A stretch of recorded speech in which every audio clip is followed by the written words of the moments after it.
আদালত থেকে নোটিশ এসেছে ইশাতের জন্য। খবরটা পেতে ইশাত দৌড়ে দারোয়ানের হাত থেকে খামটা নিল। এটা মূলত ডিভোর্স লয়ার পাঠিয়েছে। লেখা আছে লয়ারের সাথে যোগাযোগ করতে। সে লয়ারের ফোনে কল দিল। দুজনেই কুশল বিনিময় করে। লয়ার বলল, আপনাকে সেই কবে থেকে যোগাযোগ করার চেষ্টা করছিলাম, কিন্তু ফোনে আপনাকে পাওয়াই যায়নি। ইশাত বলল, আমি খুব বেশি দুঃখিত। এত ডিপ্রেসড ছিলাম যে সিম চেঞ্জ করে সবার সাথে যোগাযোগ অফ করে দিয়েছিলাম। সবকিছু ভুলে গেছিলাম। লয়ার বলল, পরে আপনার লোকেশন এটা দেওয়া ছিল দেখে মেল পাঠালাম। মূল কথা হচ্ছে আপনার ডিভোর্স কনফার্ম হয়েছে, তবে ওরা কাবিনের টাকা নিয়ে ঝামেলা করছিল। ইশাত বলল, মারহাবা মারহাবা, তবে কেমন ঝামেলা? লয়ার বলল, আপনার কাবিন তো 4 লাখ 1 লাখ দিতে চাচ্ছে। এখন আপনি চাইলে মামলা করতে পারবেন। ইশাত এটাই ধারণা করেছিল। এগুলো হার বজ্জাত। ইশাত বলল, আমায় যে কোনোভাবে যোগাযোগ করার জন্য আপনাকে অসংখ্য ধন্যবাদ। আমি মামলায় যাব না। দুনিয়ার ভেজালের কাজ। ওদের দেওয়ার থাকলে ওরা এমনিতেই দিত। আর যেখানে আমার বাবা মাই আমার বিরুদ্ধে, ওখানে আমি লড়তেও পারবো না। তবে আমার লাস্ট একটা অনুরোধ রাখবেন। লয়ার বলল, জি বলুন। ইশাত বলল, আমি যেভাবে বলছি হুবহু এমনভাবে বলবেন। বলবেন যে ওদের মতো ফকিনীদের ওই 1 লাখ সহ বাকি 3 লাখ টাকা সদকা এবং জাকাত হিসেবে দান করলাম। লয়ার শব্দ করে হেসে দিল। বলল, আমার 3 বছর কর্মজীবনে আপনার মতো শক্ত ব্যক্তিত্বের ক্লায়েন্ট দেখেছি যে একা লড়ে যাচ্ছে, পরিবারের সাপোর্টবিহীন। Congratulations, miss Tasnim. আপনি এবার পুরো দমে স্বাধীন। কথাটা বড় চমৎকার শোনালো ইশাতের কাছে। বাবা মা বিয়ে করতে বলেছিল, ইশাত করেছে। এরপর থেকে কত শত তুফান গেছে ইশাতের, একমাত্র সেই জানে। বাবা মা পাত্তা দিত না। না ইশাতের চোখের পানির কোনো মূল্য ছিল তাদের কাছে, না তার কষ্টের ভাগ নিত। অথচ বড় আপুর বেলায় দৌড়ে দৌড়ে যেত। তার কাবিন ছিল 4 লাখ, আর বড় আপুর 16 লাখ। কতটা বৈষম্যে বড় হয়েছে সে, মনে পড়লেই বুক ভেঙে আসে। তবে এখন থেকে আর কোনো অযাচিত সম্পর্ক সে বয়ে বেড়াবে না। ইশাত আসার সময় শপিং ছোট কাপড়ের ব্যাগে করে ওর সার্টিফিকেট আর নিজের টাকার জিনিস নিয়েছিল। ওদের টাকার এক সুতাও নেয়নি। ওগুলো নিয়ে আরেকটার সাথে সংসার করুক, ইশাতের কিছু যায় আসে না। শুধু মাঝে মধ্যে মন চায় ওকে দেওয়া কষ্টগুলোর বদলে ওই মামিউন্নারে খাজ্জানি পাতা লাগাই দিতে। আনান ব্রেকফাস্ট করে উপরে উঠে একটু নিউজ ফিড স্ক্রল করতেই ইনবক্সে কিছু ছবি আসতেই সরু চোখে তাকালো। একটি হাস্যোজ্জ্বল নারী ও তার স্বামী সন্তান নিয়ে ছবিটি। আনান তা দেখে বলল, বেঈমানরা সবসময় ভালো থাকে। শুধু আমার জীবনে কেন সঠিক মানুষ না এসে ভুল মানুষ এসেছিল। এরপর ফোন ফেলে চোখ বন্ধ করতে ভেসে উঠল একটি মায়াবী নির্মল মুখ। তড়িঘড়ি করে চোখ খুলল আনান। মাত্র এটা কি হলো? ইশাত তাসনিম কেন ভেসে উঠল চোখের পাতায়? নিজেই নিজেকে শাসালো আনান। প্রতিদিন অফিসে বাসায় 2 বেলা দেখা হচ্ছে বলে, এছাড়া আর কিছুই নয়। ইশাতের দিন ভালোই যাচ্ছে। বলতে গেলে সে নিজেকে ভালো রাখছে। অতীত মনে পড়লে তড়িৎ গতিতে মুভি ছেড়ে দেয়, না হলে কারো কাছে দৌড়ে যে অযথা প্যাক প্যাক করে আসে। নয়তো গেমস খেলে, আর নয়তো ল্যাপটপ গুতাগুতি করে। ঈশা 2 তলার নয়না থেকে কেক বানানো শিখছে। দেখতে সহজ হলেও বানাতে কঠিন। কেক বানানো দেখে ঈশাত টায়ার্ড হয়ে গিয়েছে। বানাতে গেলে তো শহীদ হয়ে যাবে। সামনের 8 তারিখ থেকে মাস্টার্সের ক্লাস শুরু। তখন হবে ঈশাতের দৌড়ের জীবন।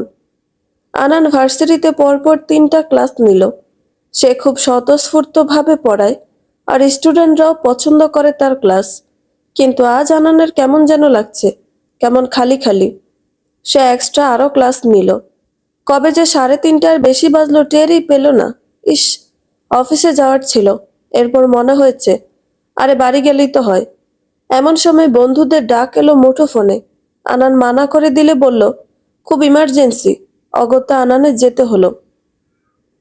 জয় 6 প্যাকেট ম্যাগি নুডলস একসাথে রান্না করেছে। এটাই হচ্ছে বন্ধুদের ইমার্জেন্সি। অথচ এমনভাবে বলেছিল, আনান মনে করেছিল কেউ বোধহয় টপকে গেছে। আহিল বলল, এমন একান্ত সময়গুলো একদম কলেজ লাইফের কথা মনে করায়, তাই না? সাজিদ বলল, হ্যাঁ, সোনালি অতীত। জয় বলল, কি রে আনান, ভায়া বোবা কেন? আহিল বলল, ও কোন সময় কথা বলে ভাসিয়ে দিয়েছিল। সবাই খাওয়ায় মনোযোগ দিল। Pizza, chips, chicken fry, momos, মোটামুটি খাবার আছে। এমন সময় হুট করে আনান বলল, পছন্দ জিনিসটা কি? জয় কফি খাচ্ছিল, ছিটকে তা মুখ থেকে পড়ল। আহিল মোমো খেতে গিয়ে নাকে সস লাগিয়ে ফেলল, চিলি সস। সবার এমন অভিব্যক্তিতে আনান বিব্রত হয়ে বলল, কি?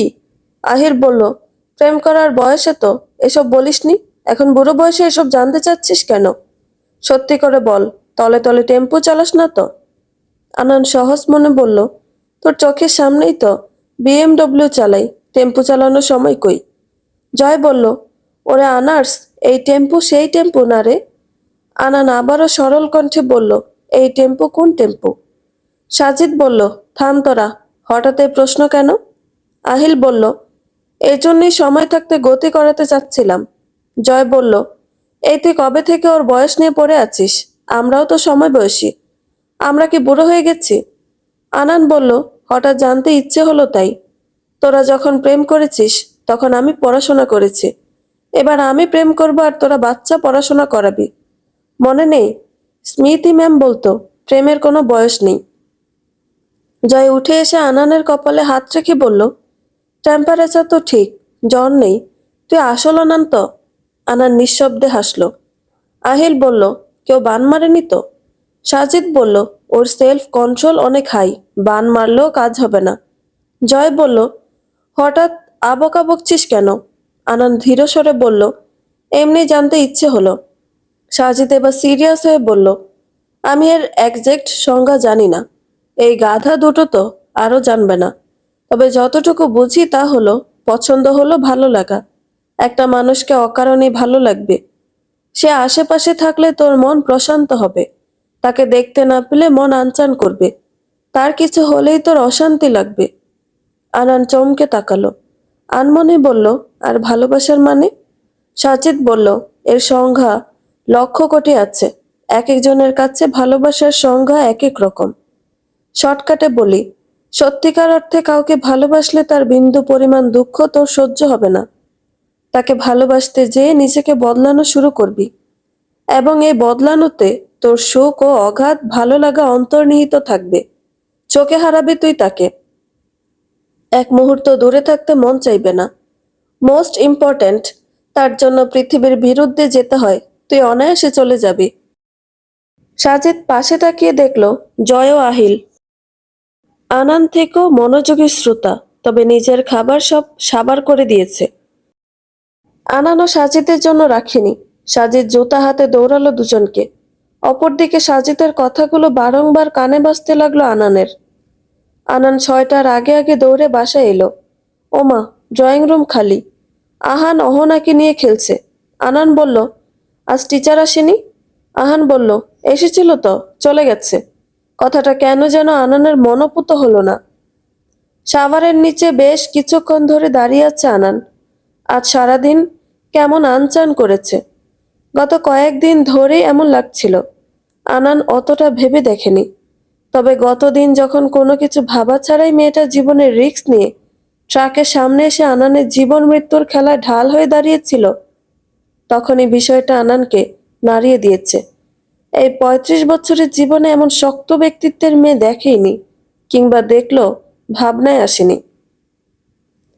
অথচ এই একজন রীতিমতো আনানের গড়া শক্ত খোলসকে ধীরে ধীরে ভেঙে ফেলছে। তবে মহিয়সী কি জানে? আনান টাওয়াল পেঁচিয়ে বের হলো। লম্বা মিররে নিজের প্রতিবিম্ব দেখল। এক দেখায় মেয়েরা প্রেম প্রস্তাব দিয়ে বসে, আর এই মেয়েটা চোখ তুলো আনানের দিকে তাকায়নি। তবে বাজে ভাবনা আনান মাথা থেকে ঝেড়ে ফেলতে চাইল। ছেলের টিচার হয় সে। এর মাঝেই ঠিক 7টায় আনানের ফোনে কল এলো। নাম্বারটা চেনা, সেভ করতে মনে নেই। ওপাশ থেকে রিন রিনে কণ্ঠে সালাম আসতেই আনানের ঠোঁটে হাসি ফুটল। আনান হেঁটে বারান্দায় হেলান দিয়ে দাঁড়িয়ে বাইরের দিকে দেখতে লাগলো। শখ করে বারান্দা করা হলেও কখনো অতটা মনোযোগ দিয়ে দেখেনি আনান, কিংবা ফুরসত পায়নি। সে আনানের এখন বারান্দায় দাঁড়িয়ে বাইরের রাতের পরিবেশটা দেখতে ভালো লাগছে। মৃদুবন্ধ বাতাস তাকে ছুঁয়ে দিচ্ছে। তার কাজের কথায় মনোযোগ নেই। তবে কণ্ঠটা তাকে স্বস্তি দিচ্ছে। দীর্ঘ ব্রিফিং এর পরে ঈশাত বলল, স্যার, আজ সবগুলো গুছিয়ে মেল করেছি আপনাকে। আপাতত সব সর্টেড। আনান নিশ্চুপ। ঈশাত বলল, হ্যালো, হ্যালো স্যার, স্যার। আনান বলল, হু, হু। ঈশাত বলল, আমি তাহলে রাখছি। আনমনে আনান হু বলতে ঈশাত খট করে কল কেটে দিল। তাতে আনান আনমনে প্রকৃতি বিলাস থেকে বাস্তবে চিটকে পড়ল। সে অবাক হয়ে ফোনের স্ক্রিনে তাকালো। 13 মিনিট কথা হয়েছে, অথচ একটা শব্দ মাথায় ঢোকেনি তার। তবে একজন সচেতন গৃহশিক্ষিকা এবং একনিষ্ঠ এমপ্লয়ি হিসেবে ঈশাত তাসনিমের এটা দায়িত্ব কোনো ব্যক্তিগত কথা না বলা বা ফোনালাপ দীর্ঘ করা। সেই ক্ষেত্রে ঈশাত তাসনিম তার দায়িত্ব কর্তব্য যথাযথ পালন করেছেন। কিন্তু এটা ভালো কাজ হলো আনানের পছন্দ হলো না। বিড়বিড় করে বলল, ভেরি ভেরি পচা পায়রা। সে কল লিস্টের নাম্বারটা চেক করে স্ট্রং পায়রা নামে সেভ করলো। আশ্চর্য, এখন কিছুটা ভালো লাগছে। ঈশাত আজ রুটি দিয়ে গত রাতের মুরগির মাংস দিয়ে আর কয়েক পিস শসা, গাজর, পেঁয়াজ দিয়ে শর্মা বানিয়েছে। গরিবের শর্মা বলা যায়। ইস, কি মজা! চুলায় চা বসাতে গিয়ে হঠাৎ করে আড়ঙে 40 টাকা দামের মিল্ক শেকের কথা মনে পড়েছে। তৎক্ষণাৎ পানিগুলো দিয়ে হাত ধুয়ে চলে এলো। গতকাল তার আরেকটা রুমমেটের মা কিছু জামা দিয়েছিল, ওখান থেকে টাইট হয় উপহার স্বরূপ ঈশাতকে দিয়ে দিল। আগে কাপড় চোপড় নিয়ে মাথা ব্যথা না থাকলো, ইদানিং নিজেকে সাজাতে ঈশাতের এত ভালো লাগে। একটাই তো জীবন, এখন নয়তো কখন। ঈশাতের হঠাৎ করে মনে পড়ল, ভোর থেকে সংসার কাজ রাত পর্যন্ত করে একটু ঘুমাতে যেতেই ওই লোকটা তাকে বলেছে, দেখো নিজেকে, দিন দিন হাতি হচ্ছ। আর অনেক কটু কথা বলেছিল। সারাদিন মরার মতো খাটুনি করে এমন শুনে সারা রাত কাঁদে ঈশাত। সেসব মনে পড়লে নিজের জন্য কত মায়া লাগে। আর মামুন্নার চোখে মরিচ ডলে দিতে মন চায়। শালা! ঈশাতের হঠাৎ মন খারাপ হতে সে রুমমেট থেকে মাস্কারা নিয়ে ভালো করে লাগালো। এ ভাই, কি সুন্দর লাগছে! কবে যে নিজের মাস্কারা কিনতে পারবে? পুরো মাস পড়ে আছে, তার উপর বড়লোকি জিহবা। 2 মিনিট পর পর এটা খেতে মন চায়, ওটা খেতে মন চায়। সে দুয়ার থেকে ফিরে এসে নিজেকে আয়নায় দেখল। হাত নিষ্পিস করছে একটা কাজের জন্য। করলে একদমও মানানসই নয়, তবে জীবন তো একটাই। আজ চলে গেলে কি ওটা আর ফেরত পাওয়া যাবে? সে এবার কি করলো, ফটাফট 2 পাশে 2টো বেনি করলো। যা ভেবেছিল তাই, বাচ্চা লাগছে। ধুর, লাগুক তো, মন চেয়েছে বেনি করবে না। ঈশা দুলতে দুলতে অফিসের রাস্তায় হেঁটে যাচ্ছে।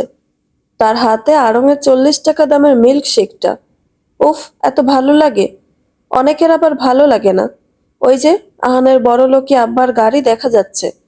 আনান গাড়ি থেকে বের হয়েছে, ঈশা তো ঢুকবে। আনান পিছনে ফিরতেই চমকে গেল। কি রে, হাই স্কুলের বাচ্চা এখানে কি করে? তাকে আবার প্রেমপত্র দিতে আসেনি তো? এমন সময় 2টো ছেলে ঈশাতকে দেখে বলল, উফ রে, কি সুন্দর করে জুস খাচ্ছে, দেখে আমাদেরও খেতে মন চাচ্ছে। তা কোন স্কুলে পড়ো ললনা? এমন উত্তেজনাময় বাক্য শুনে আনান তার ধূসর রঙের শার্টের হাতা গুটিয়ে 2 কদম বাড়তেই শুনতে পেল। ঈশাত বলল, থোবরা দেখে মনে হচ্ছে প্রাইমারিও পাশ করিসনি। স্কুল বলতে আসছিস যে? তোদের মুসলমানের অনুষ্ঠান খেয়েছি, তেল্লাচোরার নাতি। আরেকটা কিছু বললে ইট দিয়ে থেতলে জৈবন জ্বালা মিটিয়ে দেব। কণ্ঠ শুনে ছেলে দুটো ভরকে গেল। ভেবেছিল স্কুলে পড়ে। কণ্ঠস্বর শুনে আনান বুঝে গেল এই 2 বেনির মালকিন কে। কণ্ঠস্বরটা বড়ই পরিচিত কিনা। ছেলেগুলোর মধ্যে একজন বলল, আপু, আপনি তো রেড ফ্ল্যাগ। ঈশাত চোখ সরু করে বলল, তেল্লাচোরার বংশধরগুলো আমি লাল পতাকা হতে যাব কেন? মুরক্ক পিপল। আনানের হাসি পেল। ঈশাত পেছনে ফেরে স্যারকে দেখে মিল্কশেক গলায় আটকে হিসকি উঠে গেল। নিশ্চয় গুন্ডামার্কা কথাগুলো স্যার শুনেছে। আচ্ছা, দুনিয়াতে আর কেউ নেই? আহানের বড়লোকি আব্বাই কেন? আনানের মন থেকে বিড়বিড় করে কে যেন বলে উঠল, প্রিটি লিটল স্ট্রং পায়রা। মুস্কি হাসি ফুটে উঠল আনানের অধর জুড়ে। ইস, সকালটা এত সুন্দর কেন! সে তো আত্মহত্যা করেছে, এই কথাটা বাতাসের বেগে ছড়িয়ে গেছে। কথাটা ঈশাতের কানে যেতে হন্তদন্ত হয়ে রুম থেকে দৌড়ে সেতু রুমে দৌড়ে গেল। সবাই ভিড় করে রেখেছে রুমে। ঈশাদ ঠেলে ঠুলে ঢুকে দেখলো সে তো শুয়ে শুয়ে কাঁদছে। ঈশাদ দৌড়ে গেল। সে তো ঈশাদকে দেখে ঠোঁট ভেঙে কেঁদে দিল, বড় বোনের মতো মনে করে কিনা। ঈশাদ তাকে বকে নিল। অনেকক্ষণ মরা কান্নার পর ঈশাদ উদ্ঘাটন করতে পারল যে সে তোর বয়ফ্রেন্ড এত বছর প্রেম করে গতকাল আরেকজনের সাথে বিয়ে করে ফেলল। সে তো জানলো গণমাধ্যমে। এরপর থেকে আত্মহত্যার চেষ্টা করতেই রুমমেট বাঁচিয়েছিল। ঈশাদ মনে মনে কিছুক্ষণ গালি দিল মাঙ্গের নাতিকে। প্রেম একজনের সাথে, বিয়ে আরেকজনের সাথে, শালা 2 নম্বরই একটা। ঈশাদ পানি খাইয়ে দিল। এরপর জোর করে এক বাটি নুডলস খাইয়ে দিল। পেট ঠান্ডা তো মাথা ঠান্ডা, তবে ঈশাদের কথাগুলো মাথায় ঢুকবে। ঈশাদ সবাইকে চলে যেতে বলল। ছোট্ট রুমটায় সে আর সেতু। ঈশাদ বলল, কিছু কথা বলবো, মাথা ঠান্ডা করে শোনো। আমি ছোট থেকে পুরো পরিবারের মাঝে থেকেও একা একা বড় হয়েছি। বাবা মা তো সেভাবে দেখেইনি।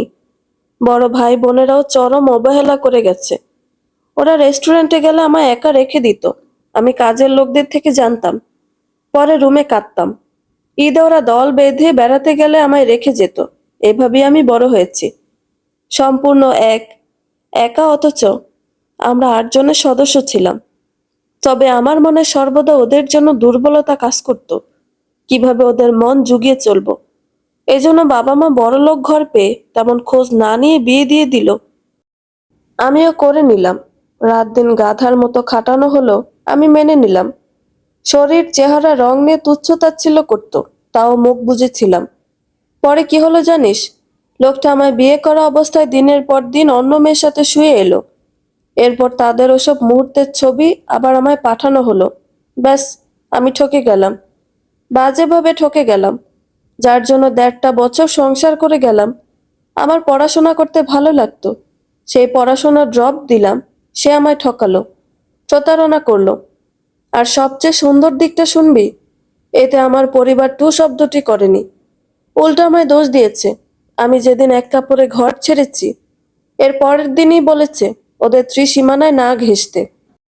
সে তো কান্না ভুলে বড় বড় চোখ করে তাকালো। দুঃখ বলতে বলতে ঈশাতের নিজের চোখ যে ভিজে গেছে টের পায়নি।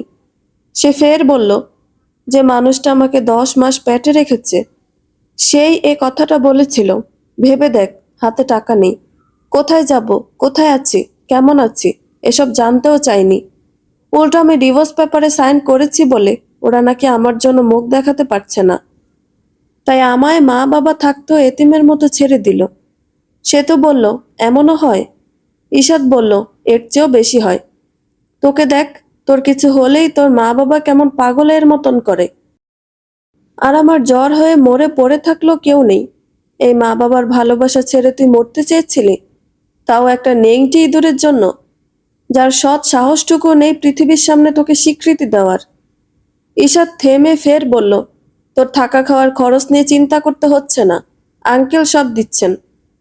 আমার তো থাকা খাওয়ার খরচ জোগাড় করতে অন্য শখ পূরণ করার সুযোগ হয়ে ওঠে না। আমি যখন অনার্সে ছিলাম, আমার একটা বান্ধবী ছিল, নাম নীলা। ওরা 4 বোন। বড়টার বিয়ে হয়ে গেছে, মেঝো। ও কলেজ না করে সারাদিন ঘুরে ঘুরে সমিতির কাজ করত। মা বাবা বুড়ো ছিল তাই। কিন্তু এত হাড় ভাঙা পরিশ্রম করার পরেও বাবা মা ওকে দেখতে পারতো না, 1 মাসের টাকা ঠিক মতো দিতে না পারলে। পরে ওর বিয়ে হয়ে গেছে ভালো পরিবারে। আর আমার শ্বশুর বাড়িতে সবাইকে না খাইয়ে আমায় খাবার মুখে তুলতে দিত না। এমনও হয়েছে ভোরে উঠে ঘরের সব কাজ করেও দুপুর 12টায় নাস্তা করতে দিয়েছে। এসব মা বাবাকে জানালেও শুনেছি সংসারে এসব নাকি নর্মাল। তাহলে ভাব, তোর মা বাবা কত ভালো। ঈশাদ নিজেরও সেতুর চোখের পানি মুছে দিয়ে বলল, তোকে বলবো না কান্না করিস না, এসব ঢং ইত্যাদি। বলবো কান্না কর, এত বছর ভালোবেসেছিস, তোর দিক থেকে তো কমতি ছিল না। তবে তুই জীবন কেন দিচ্ছিস ওর মতো লইট্টা মাছ? না না, লইট্টা মাছ তো আমার ফেভারিট, ওর মতো টিকটিকির জন্য। তুই পৃথিবীতে জন্ম নিয়েছিস, ওর জন্য মরে যাবি বলেই কি তোকে তোর বাবা মা যত্ন করে বড় করে এই পর্যন্ত এনেছেন? তুই যদি মনে করিস ওই মাঙ্গের নাতি, না তো কেউ না, তবে মরতেই পারিস। তবে বল, life is all about options. এসব থামলো। ফের বলল, আমাকে দেখ, পরিবার নেই, স্বামী ধোঁকা দিয়েছে, কাবিনে টাকা পর্যন্ত দিচ্ছে না। ভবিষ্যতে কি হবে? হোস্টেল ছেড়ে কোথায় উঠবো জানি না। এখন মরে গেলে কেউ খোঁজ নেবে কিনা সন্দেহ। কারো সাথে মনের কথাগুলো বলে শান্তি পাবো এমন কেউ নেই। তবে কি আমি মরে গেছি? হ্যাঁ, মরার খেয়াল অনেকবার এসেছে, তবু আমি নিজের পাশে দাঁড়িয়েছি। নিজের বন্ধু হয়েছি, নিজের শখগুলো পূরণ করার জন্য যুদ্ধ করে যাচ্ছি। তবু না হতাশ হয়েছি, না হার মেনেছি, আর না হার মানব। যারা আমায় ছেড়ে দিয়েছে ওদের থেকে রিভেঞ্জ নেওয়া অবধি আর নিজের এতগুলো শখ পূরণ করা অবধি আমি দম ছাড়ব না।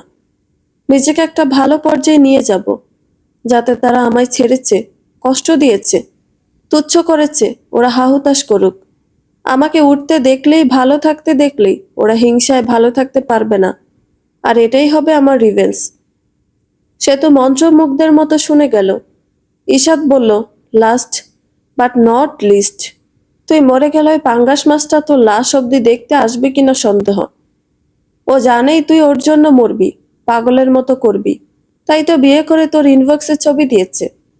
ও তোকে ভালোবাসলে কখনোই মানসিক আঘাত করতে পারতো না। তুই নিজেকে ভালো না বেশে, নিজের পরিবারের কথা না ভেবে ওকে এত ভালোবেসেছিস যে অ্যানাকোন্ডার বাচ্চাটা তোকে টেকেন ফর গ্রান্টেড হিসেবে নিয়ে নিয়েছিল, সস্তা ভেবেছিল তোকে। তুই ওই কৃমির রোগীটার কথা বাদ দিয়ে নিজের জীবনে ফোকাস দে। দেখবি একটা সময় মনে হবে, ছি, ওর মতো গুয়ের লাদিকে আমি ভালোবেসেছিলাম। ওয়াক থু। ভালোবাসা পাপ নয়, তবে ভুল মানুষকে ভালোবাসা অভিশাপ। সে তো ফেল ফেল করে তাকিয়ে রইল। ঈশাদ বলল, কি? সে তো বলল, গালিগুলো জোশ ছিল, পাঙ্গাস মাছ, টিকটিকি, অ্যানাকোন্ডা, কৃমির রোগী। পরপর দুজনই শব্দ করে হেসে দিল। সে তো ঈশাতের কোলে মাথা রেখে বলল, ভাগ্যিস তুমি আমার জীবনে এসেছিলে। ঈশাত মাথায় হাত বুলিয়ে বলল, এখন থেকে 1.5-2 মাস স্মৃতিগুলো জ্বালাবে। মনে হবে, ইস, গায়েব হয়ে যেতে পারতাম। তখন শক্তভাবে নিজের পাশে দাঁড়াবি। বাসায় থাকলে চা বানাতে বসে যাবি, না হলে ঝালমুড়ি বানাবি, না হয় যে কোনো নাস্তা। তা না পারলে মুদি দোকানে গিয়ে পছন্দের চিপস, চকলেট, আইসক্রিম কিনে নিবি। টাকা একটু বেশি হলে লিপস্টিক, কানের দুল, চুড়ি, জুতা, যে কোনো পছন্দের জিনিস কিনবি। আর একটু বেশি হলে জামা কিনবি, না হয় বাসার বেডশিট বা যেন ঘর সাজানোর জিনিস কিনবি। থাকলেও কেনার চেষ্টা করবি, না থাকলেও কিনবি। তবুও বেশিক্ষণ আরেকজনের জন্য নিজের মন খারাপ করতে দিবি না। জীবন একটাই, সময় চলে গেলে ফেরত পাবি না। আর যার জন্য তুই এত ভাবছিস, কষ্ট পাচ্ছিস, সে কি তোর কথা মনে রাখে? নিজের জন্য খরচ করা সময়, টাকা কখনোই অপচয় নয়। যেমন তুই রাস্তায় হাঁটছিস, হঠাৎ করে ইট বালু মিক্স করে বাড়ি বানানো দেখছিস, এরপর মনে হতে পারে, ধুর, ওই সময়টা নষ্ট করেছি। কখনোই না, কারণ ওই সময়টা তুই নিজেকে বিনোদন দিয়েছিস। ইট বালুর মিক্স দেখতে তোর ভালো লাগছিল, এও বা কম কি। এরপর একটা ভালো গান ঘন্টার পর ঘন্টা শুনে মনে হতে পারে, ধুর, সময়টা নষ্ট। তাও নয়, কারণ এই সময়টা তোর মন ভালো ছিল। জীবন খুব কঠিন, কিন্তু আমাদের কিছু সময় নিজের ছাড় দিতে হয়, বিষয়গুলো সহজ করে মেনে নেওয়ার জন্য। একজনের কটু কথা বলল মনে আঘাত করার জন্য আমরা তা ধরে বসে থেকে নিজেকে কষ্ট দিলে হবে? কেউ না থাকলেও নিজেকেই নিজের পাশে থাকতে হয়। ঈশাদ থামলো। সে তো বলল, আমি খুব ভাগ্যবতী, এই সময়টাতে তোমাকে পেয়েছি। তুমি তো কাউকেই পাওনি। ঈশাদ চমৎকার হাসলো, বলল, ভুল, আমি পরিবার পাইনি, তবে আমিও নিজেকেই পেয়েছি। ওরা আমাকে স্বার্থপর বলেছিল একটা লুচ্চা প্রতারকে ডিভোর্স দেওয়ায়। আমি নিজেকে বুঝিয়েছি, নিজেকে ভালো রাখার জন্য যদি স্বার্থপর হতে হয়, এমন স্বার্থপর আমি 1,00,000,000 বার হব, তবুও নিজের জীবনের সাথে কাউকে আপোস করতে দিব না। এরপর ফের সেতুর মাথায় হাত বুলিয়ে বলল, ভোলা এত সহজ না, তবে কঠিনও না। তবে তুই যদি নিজেকে সময় দিস, শক্ত থাকতে পারিস, তবে এসব কিছুই না। সেতুকে সময় দিতে গিয়ে ঈশাতের অফিস টাইম চাঙ্গে উঠেছে। সে অসুস্থ নয়, তাই ছুটি না নিয়ে আশিককে ফোন দিয়ে জানিয়েছে দেরির কথা। অফিসে ঢুকতেই দেরির জন্য সবার তোপের মুখে পড়তে হয়েছে ঈশাতকে। কাজে তদারকি ঠিকমতো করার জন্য ঈশাতকে তেমন কেউ পছন্দ করে না। তাই আজ সুযোগ পেয়ে সবাই কম বেশি কথা শোনাচ্ছে। হুট করে সবার এমন রূঢ় ব্যবহারে ইশাতের কান্না চলে এলো। সে চোখ বন্ধ করে সঙ্গে সঙ্গে নিজেকে শাসিয়ে মনে মনে বলল, খবরদার, কাঁদবি না। ওরা সবাই কম বেশি কাজ চুরি করেছে, তুই করিসনি। আজও বাদ না দিয়ে এসেছিস। তুই সৎ, তাই কষ্ট পাওয়ার প্রশ্নই আসে না। 8 সেকেন্ড এরপর ইশাত চোখ খুলল। সঙ্গে সঙ্গে সে নর্মাল। নিজের কাছে সৎ থাকার মতো ব্যাপার আর দুটো নেই। আর পৃথিবীর সর্বহালে নিজেকে ভালো রাখতে পারলেই জীবন সার্থক। সবাই শোনাচ্ছে দেখে আশিকও বলল, অন্যকে বলার আগে নিজেকে দেখা উচিত। তুমি কে হও যে আজ দেরি করে এসেছো? আমার অফিসের একনিষ্ঠ অ্যাকাউন্ট্যান্ট অ্যান্ড এমপ্লয়ি হয়। পেছন থেকে গম্ভীর ও দৃঢ় কণ্ঠে আওয়াজ এলো। সবাই তাকালো। এ তো বস। এই সময়? আনান এগিয়ে এসে বলল, কাজের টাইমে শুয়ে থাকা, একটার পর একটা শিপমেন্ট ডিলে করা, অহেতুক আড্ডা দিয়ে সময় নষ্ট করা নিয়ে যখন আমি বস হয়ে আপনাদের কোনো কথা শোনাইনি, তাহলে আপনাদের কে অধিকার দিয়েছে মিস ইশাতকে কথা শোনানোর? উনি কি আপনাদের কৈফিয়ত দিবে, না আমাকে? আমার অফিসে নিষ্ঠার সাথে কাজ করার জন্য যদি তাকে তোপের মুখে পড়তে হয়, তবে বলবো যাদের সমস্যা আছে চলে যেতে পারেন। সবার কলিজা ধরে এলো। এমন সুযোগ সুবিধা পাওয়া অফিস কে ছাড়তে চায়? আনান বলল, আজ থেকে মিস ইশাত ভালো মন্দ সব আমায় জানাবেন। আপনার কোনো প্রবলেম হলেও। এরপর সবার দিকে শক্ত চোখে তাকিয়ে বলল, আর যারা এর জন্য আপনার কাছে জবাবদিহি চাইবে, তাদের নামটাও আমায় জানাবেন। And Ashik, come to my cabin. Ashik ভয়ে ভয়ে নক করল। স্যার একদম অন্যায় সহ্য করেন না। আনান বলল, কামিন। আশিক ভেতরে এলে আনান বলল, ওই শিপমেন্ট দুটো ভালো মতো পৌঁছেছে। যাক, বস জিজ্ঞেস করেনি দেখে আশিক হাসি মুখে বলল, ইয়েস বস। আনান বলল, মিস তাসনিম কার আন্ডারে কাজ করে? আশিকের হাসি মুখ নিভে গেল। সে বলল, আপ আপনার আন্ডারে বস। আনান পেপার সাইন করতে করতে বলল, তাহলে মিস তাসনিমকে কথা শোনানোর রাইট আপনাকে কে দিয়েছে? আশিক মাথা নিচু করে ফেলল। আনান বলল, অ্যান্সার মি। আশিক বলল, কেউ না। আনান ঠান্ডা স্বরে বলল, নেক্সট টাইম এমন হলে আমি কনসিডার করব না, গট ইট? আশিক মাথা নাড়িয়ে ফাইল নিয়ে চলে গেল। টেবিল মিররে নিজেকে দেখে আনান ভাবতে লাগলো, আগে অফিসের এসব এসে মাথা ঘামাতো না, তবে মিস ঈশাত কথা শুনলে তার এত খারাপ লাগছে কেন? ঈশা তাহানকে পড়াতে যাচ্ছে। আজ টেম্পো নেয়নি। তার বড়লোকি মুখ রাস্তার ওপারে দামি দোকান থেকে স্যান্ডউইচ খেতে চেয়েছে, তাও লাঞ্চের পর। পেটে কি জায়গা থাকে তখন? খেতে ইচ্ছে করলে লাঞ্চের আগে করত। তাই স্যান্ডউইচ নিয়ে বেশরমের মতো এক্সট্রা মেয়োনিজও চেয়ে নিল দোকানদার থেকে। জিহবা খেতে চেয়েছে, ঈশাতের দোষ কি? হেঁটে হেঁটে আসতেই স্যান্ডউইচ হজম হয়ে গেল। এখন মিস্টার টুইস্ট চিপস খেতে মন চাচ্ছে। এই চিপসটাও প্রমাণ করে দেয় ভালোবাসলেই দাম বেড়ে যায়। আগে 15 টাকা ছিল, এখন এক ধাক্কায় 20 টাকা করে ফেলেছে। এই জিদে ঈশাত বিষ না খেয়েছিল, থুকো, চিপস না খেয়েছিল, কিন্তু ছোচা জিহবাটার জন্য 20 টাকা দিয়ে কিনে খেয়েছে। মন ও মস্তিষ্কের যুদ্ধে ঈশাত সবসময় তার পেটের কথা শোনে। এরপর খেয়ে বাইন মাছের মতো বিছানায় চিত হয়ে পড়ে থাকে। সে যাগ্গে, এখন আহানের বড়লোকি আব্বার বাড়িতে ঢুকে পড়েছে। কেমনে খাবে? সে বসতেই আহান দাঁত কপাটি সব বের করে হাসল। তা দেখে ঈশাত বলল, বাহ, ক্লোজ আপের ফকফকা হাসি, ব্যাপার কি? আহান বলল, আজ আমি কি করেছি জানেন? ঈশাত বলল, কি করেছেন মহারাজ? আহান বলল, আপনার জন্য ম্যাগি নুডলস রান্না করতে চেয়েছিলাম প্রথমবার, এখন লবণের বদলে পাশ থেকে রিন পাউডার ঢেলে দিয়েছি ভুলে।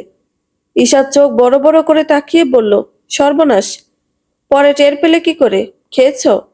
আহান দুষ্টু হেসে বলল, রান্না করার সময় থেকে রিন পাউডারের গন্ধ পাচ্ছিলাম, পরে খাইয়ে দিয়েছি। ঈশাত হেসে দিয়ে বলল, তারপর? আহান বলল, দাদি তেল্লা চোরার মতো লাফিয়ে ওঠে মুখ থেকে থুতু দিয়ে ফেলে দিয়ে বলেছে, আন্ধার বাচ্চা, কানা, রিন পাউডার ও লবণ বুঝিস না? পরে আমি ইনোসেন্ট ফেস করে বললাম, কেমনে বুঝবো, দুইটাই তো তোমার মতো সাদা। ব্যাস, আমার পাপার ও দাদার 14 গোষ্ঠীকে একসাথে ধুয়ে দিয়েছে। ঈশাত হেসেই গেল। বলল, যেমন টিচার তেমন স্টুডেন্ট। আমি স্কুলে পড়তাম, তখন তো একদিন ভুলে বড় ভাইয়ার কোকা কোলা খেয়ে ফেলেছি। ও জানলে তো মেরে ফেলতো। আমি চুপি চুপি পানিতে ইচ্ছা মতো চা পাতি দিয়ে কড়া লিকার করে কোকের মতো কালো করে বোতলে ঢেলে রেখে ঘুমিয়ে পড়েছিলাম। পরে ভাইয়া মনের ভুলে চাপাতি সহ কোক খেয়ে পুরা বাসা মাথায় তুলেছিল। সেই থেকে এই পর্যন্ত ওরা অপরাধী শনাক্ত করতে পারেনি। আহান হেসে বলল, ম্যাম, আপনি তো দেখি আমার মতো, তাই আমাদের মিলও বেশি। এর মধ্যে দিনা বেগম এসে বললেন, উপরে অহনা আছে, যদি কান্না শুনে তাহলে দেখে আসতে। আহান পড়ার মাঝে ওয়াশরুমে গেল। অমনি ধাপ করে আওয়াজ হলে ঈশাদ কেঁপে উঠল।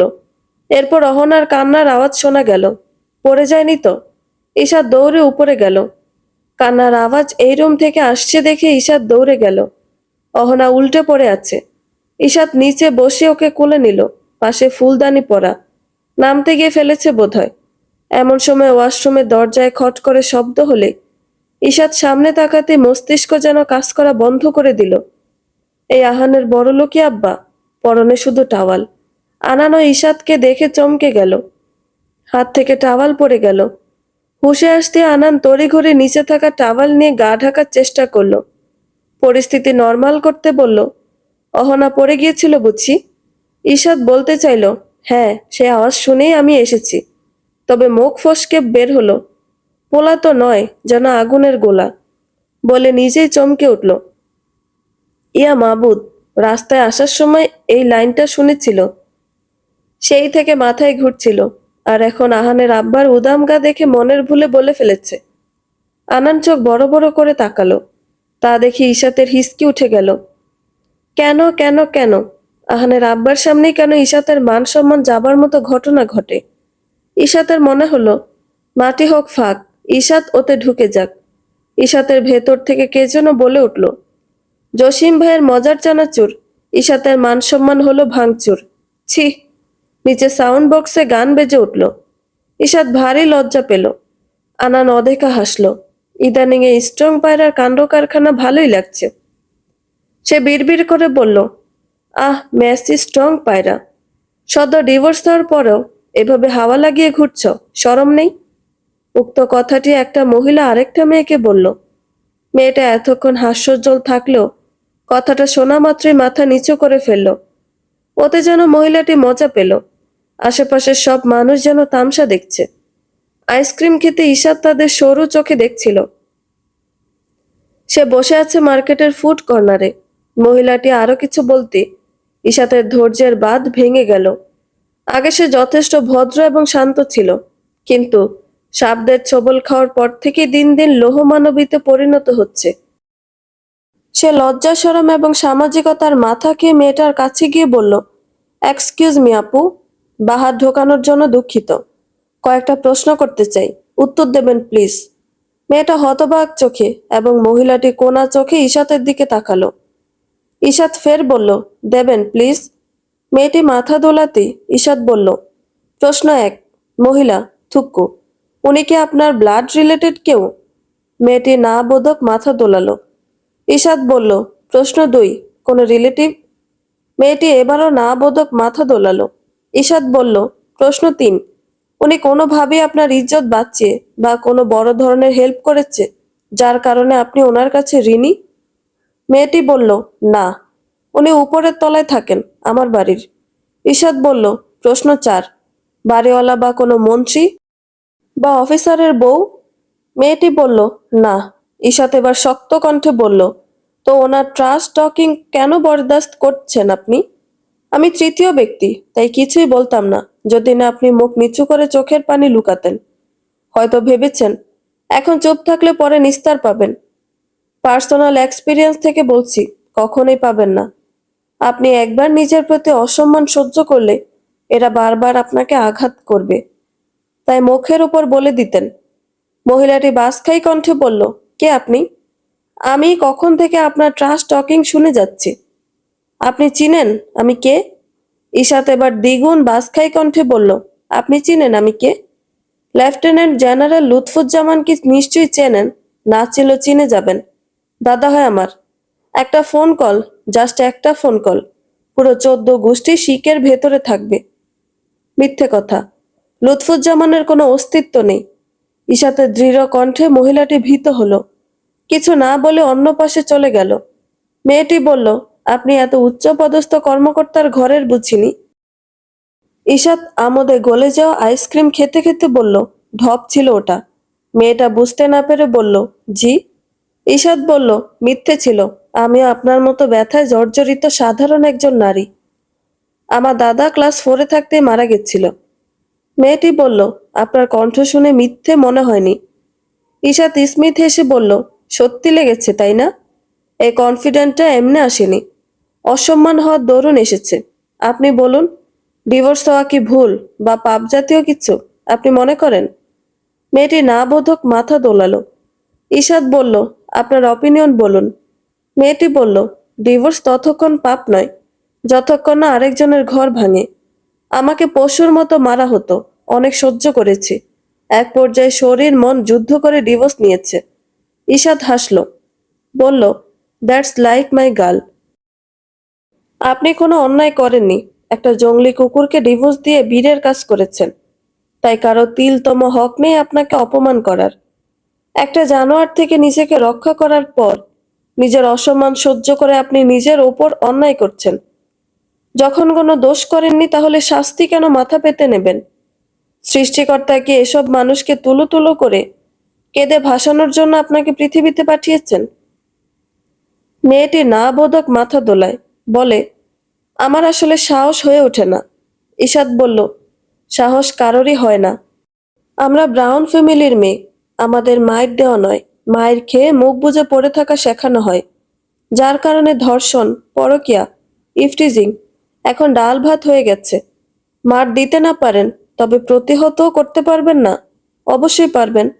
আজ যে আপনাকে ভরা মার্কেটে আপনাকে অকারণে অপমান করে গেছে, আপনার এটা সারাদিন মনে পড়বে না? মেয়েটি বলল, মনে পড়বে, আমি কয়েকদিন ভুলতেই পারবো না। ইশাত বলল, নেক্সট টাইম আপনি একা বেরোতে ভয় পাবেন, এরপর নিজেকে বন্দি করে সবকিছু থেকে দূরে রাখবেন। প্লাস ওই মহিলা সহ আশেপাশের সবাইকে ভয় পাবেন। কে কখন কোথায় এভাবে অপমান করছে বসে কথার বানে মেরে ফেলে। মেয়েটি বলল, একদম। আপনি কেমনে জানলেন? ইশাত মুচকি হেসে বলল, আমিও যে ভুক্তভোগী। ওই দেখেন, আপনার সারাদিন নষ্ট করে মহিলাটি সামনের টেবিলে হেসে কথা বলে মজার মজার খাবার খাচ্ছে। উনি হাসি খুশি থাকলে আপনার হাসি খুশি থাকা মানা কেন? মেয়েটি বলল, ঠিক বলেছেন আপু, কত খারাপ। ইশাত বলল, রাগ হচ্ছে না আপনার? রাগ হয়ে থাকলে নিজেকে ভালোবাসলে আপনাকে সাহসী হতে হবে, নিজের জন্য লড়তে শিখতে হবে। একদিনে কেউ সাহসী হয় না, ধীরে ধীরে হয়। আজ থেকে শুরু করুন। বেশি ভয় করলে মনে করুন আজ আপনার শেষ, কাল আপনি মরে যাবেন। ব্যাস। উনি আপনাকে অপমান করার সময় যেসব উত্তরগুলো মাথায় ছিল ওগুলো শব্দতে রূপান্তর করে ওনার দিনটাও নষ্ট করে দিন। দেখবেন আপনার দিনটা ভালো যাবে। উনি আপনার দিন খারাপ করলে আপনি নিজের দিন ভালো করে ফেলুন আপু। Remember, self love is most beautiful thing in this world. মেয়েটি লম্বা একটা শ্বাস নিয়ে এগিয়ে গেল মহিলাটির টেবিলে। ঈশার তড়িঘড়ি পপকর্ন কিনে একপাশে বসলো। মেয়েটি বলল, পাপি আপু, আপনার প্রশ্নের উত্তর শুনুন। আপনি বলেছিলেন সদ্য ডিভোর্স হওয়ার পর গায়ে হাওয়া লাগিয়ে ঘুরছি। শরম নেই কিনা উত্তর হলো, নেই, একদম নেই। তাই তো হাওয়া লাগাতেই ঘর থেকে বের হয়েছি। আপনার মাথায় এতটুকু কমন সেন্স নেই? ঈশাতের মনটা নেচে উঠল। সে ওই মেয়ের মধ্যে নিজেকে দেখতে পাচ্ছে। একটু আগে যেসব মানুষ মেয়েটার অপমান শুনেছিল এখন তারা তামসা দেখছে। মহিলা গর্জে বলল, মানে? মেয়েটি ঈশাতের দিকে তাকালে ঈশাত বুড়ো আঙুল দিয়ে থামস আপ দেখালো। ব্যাস, মেয়েটি যেন সাহস পেল। বলল, মানে হচ্ছে আমি অন্য লোকের সংসার ভেঙে ডিভোর্স নেইনি, নিজের প্রাণ বাঁচাতে নিয়েছি।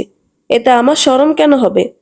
উল্টো আপনার লজ্জা হওয়া উচিত ছিল, সব জেনেও আমায় আঘাত করার জন্য। ওই যে ওই আপুকে দেখছেন, উনি প্রকৃত অর্থে মানুষ বলে আপনার দেওয়া আঘাতে মলম দিয়েছেন। আমি আপনার মতো করে কারো তো সংসার ভাঙিনি, তাই ডিভোর্সে আমার লজ্জা লাগেনি।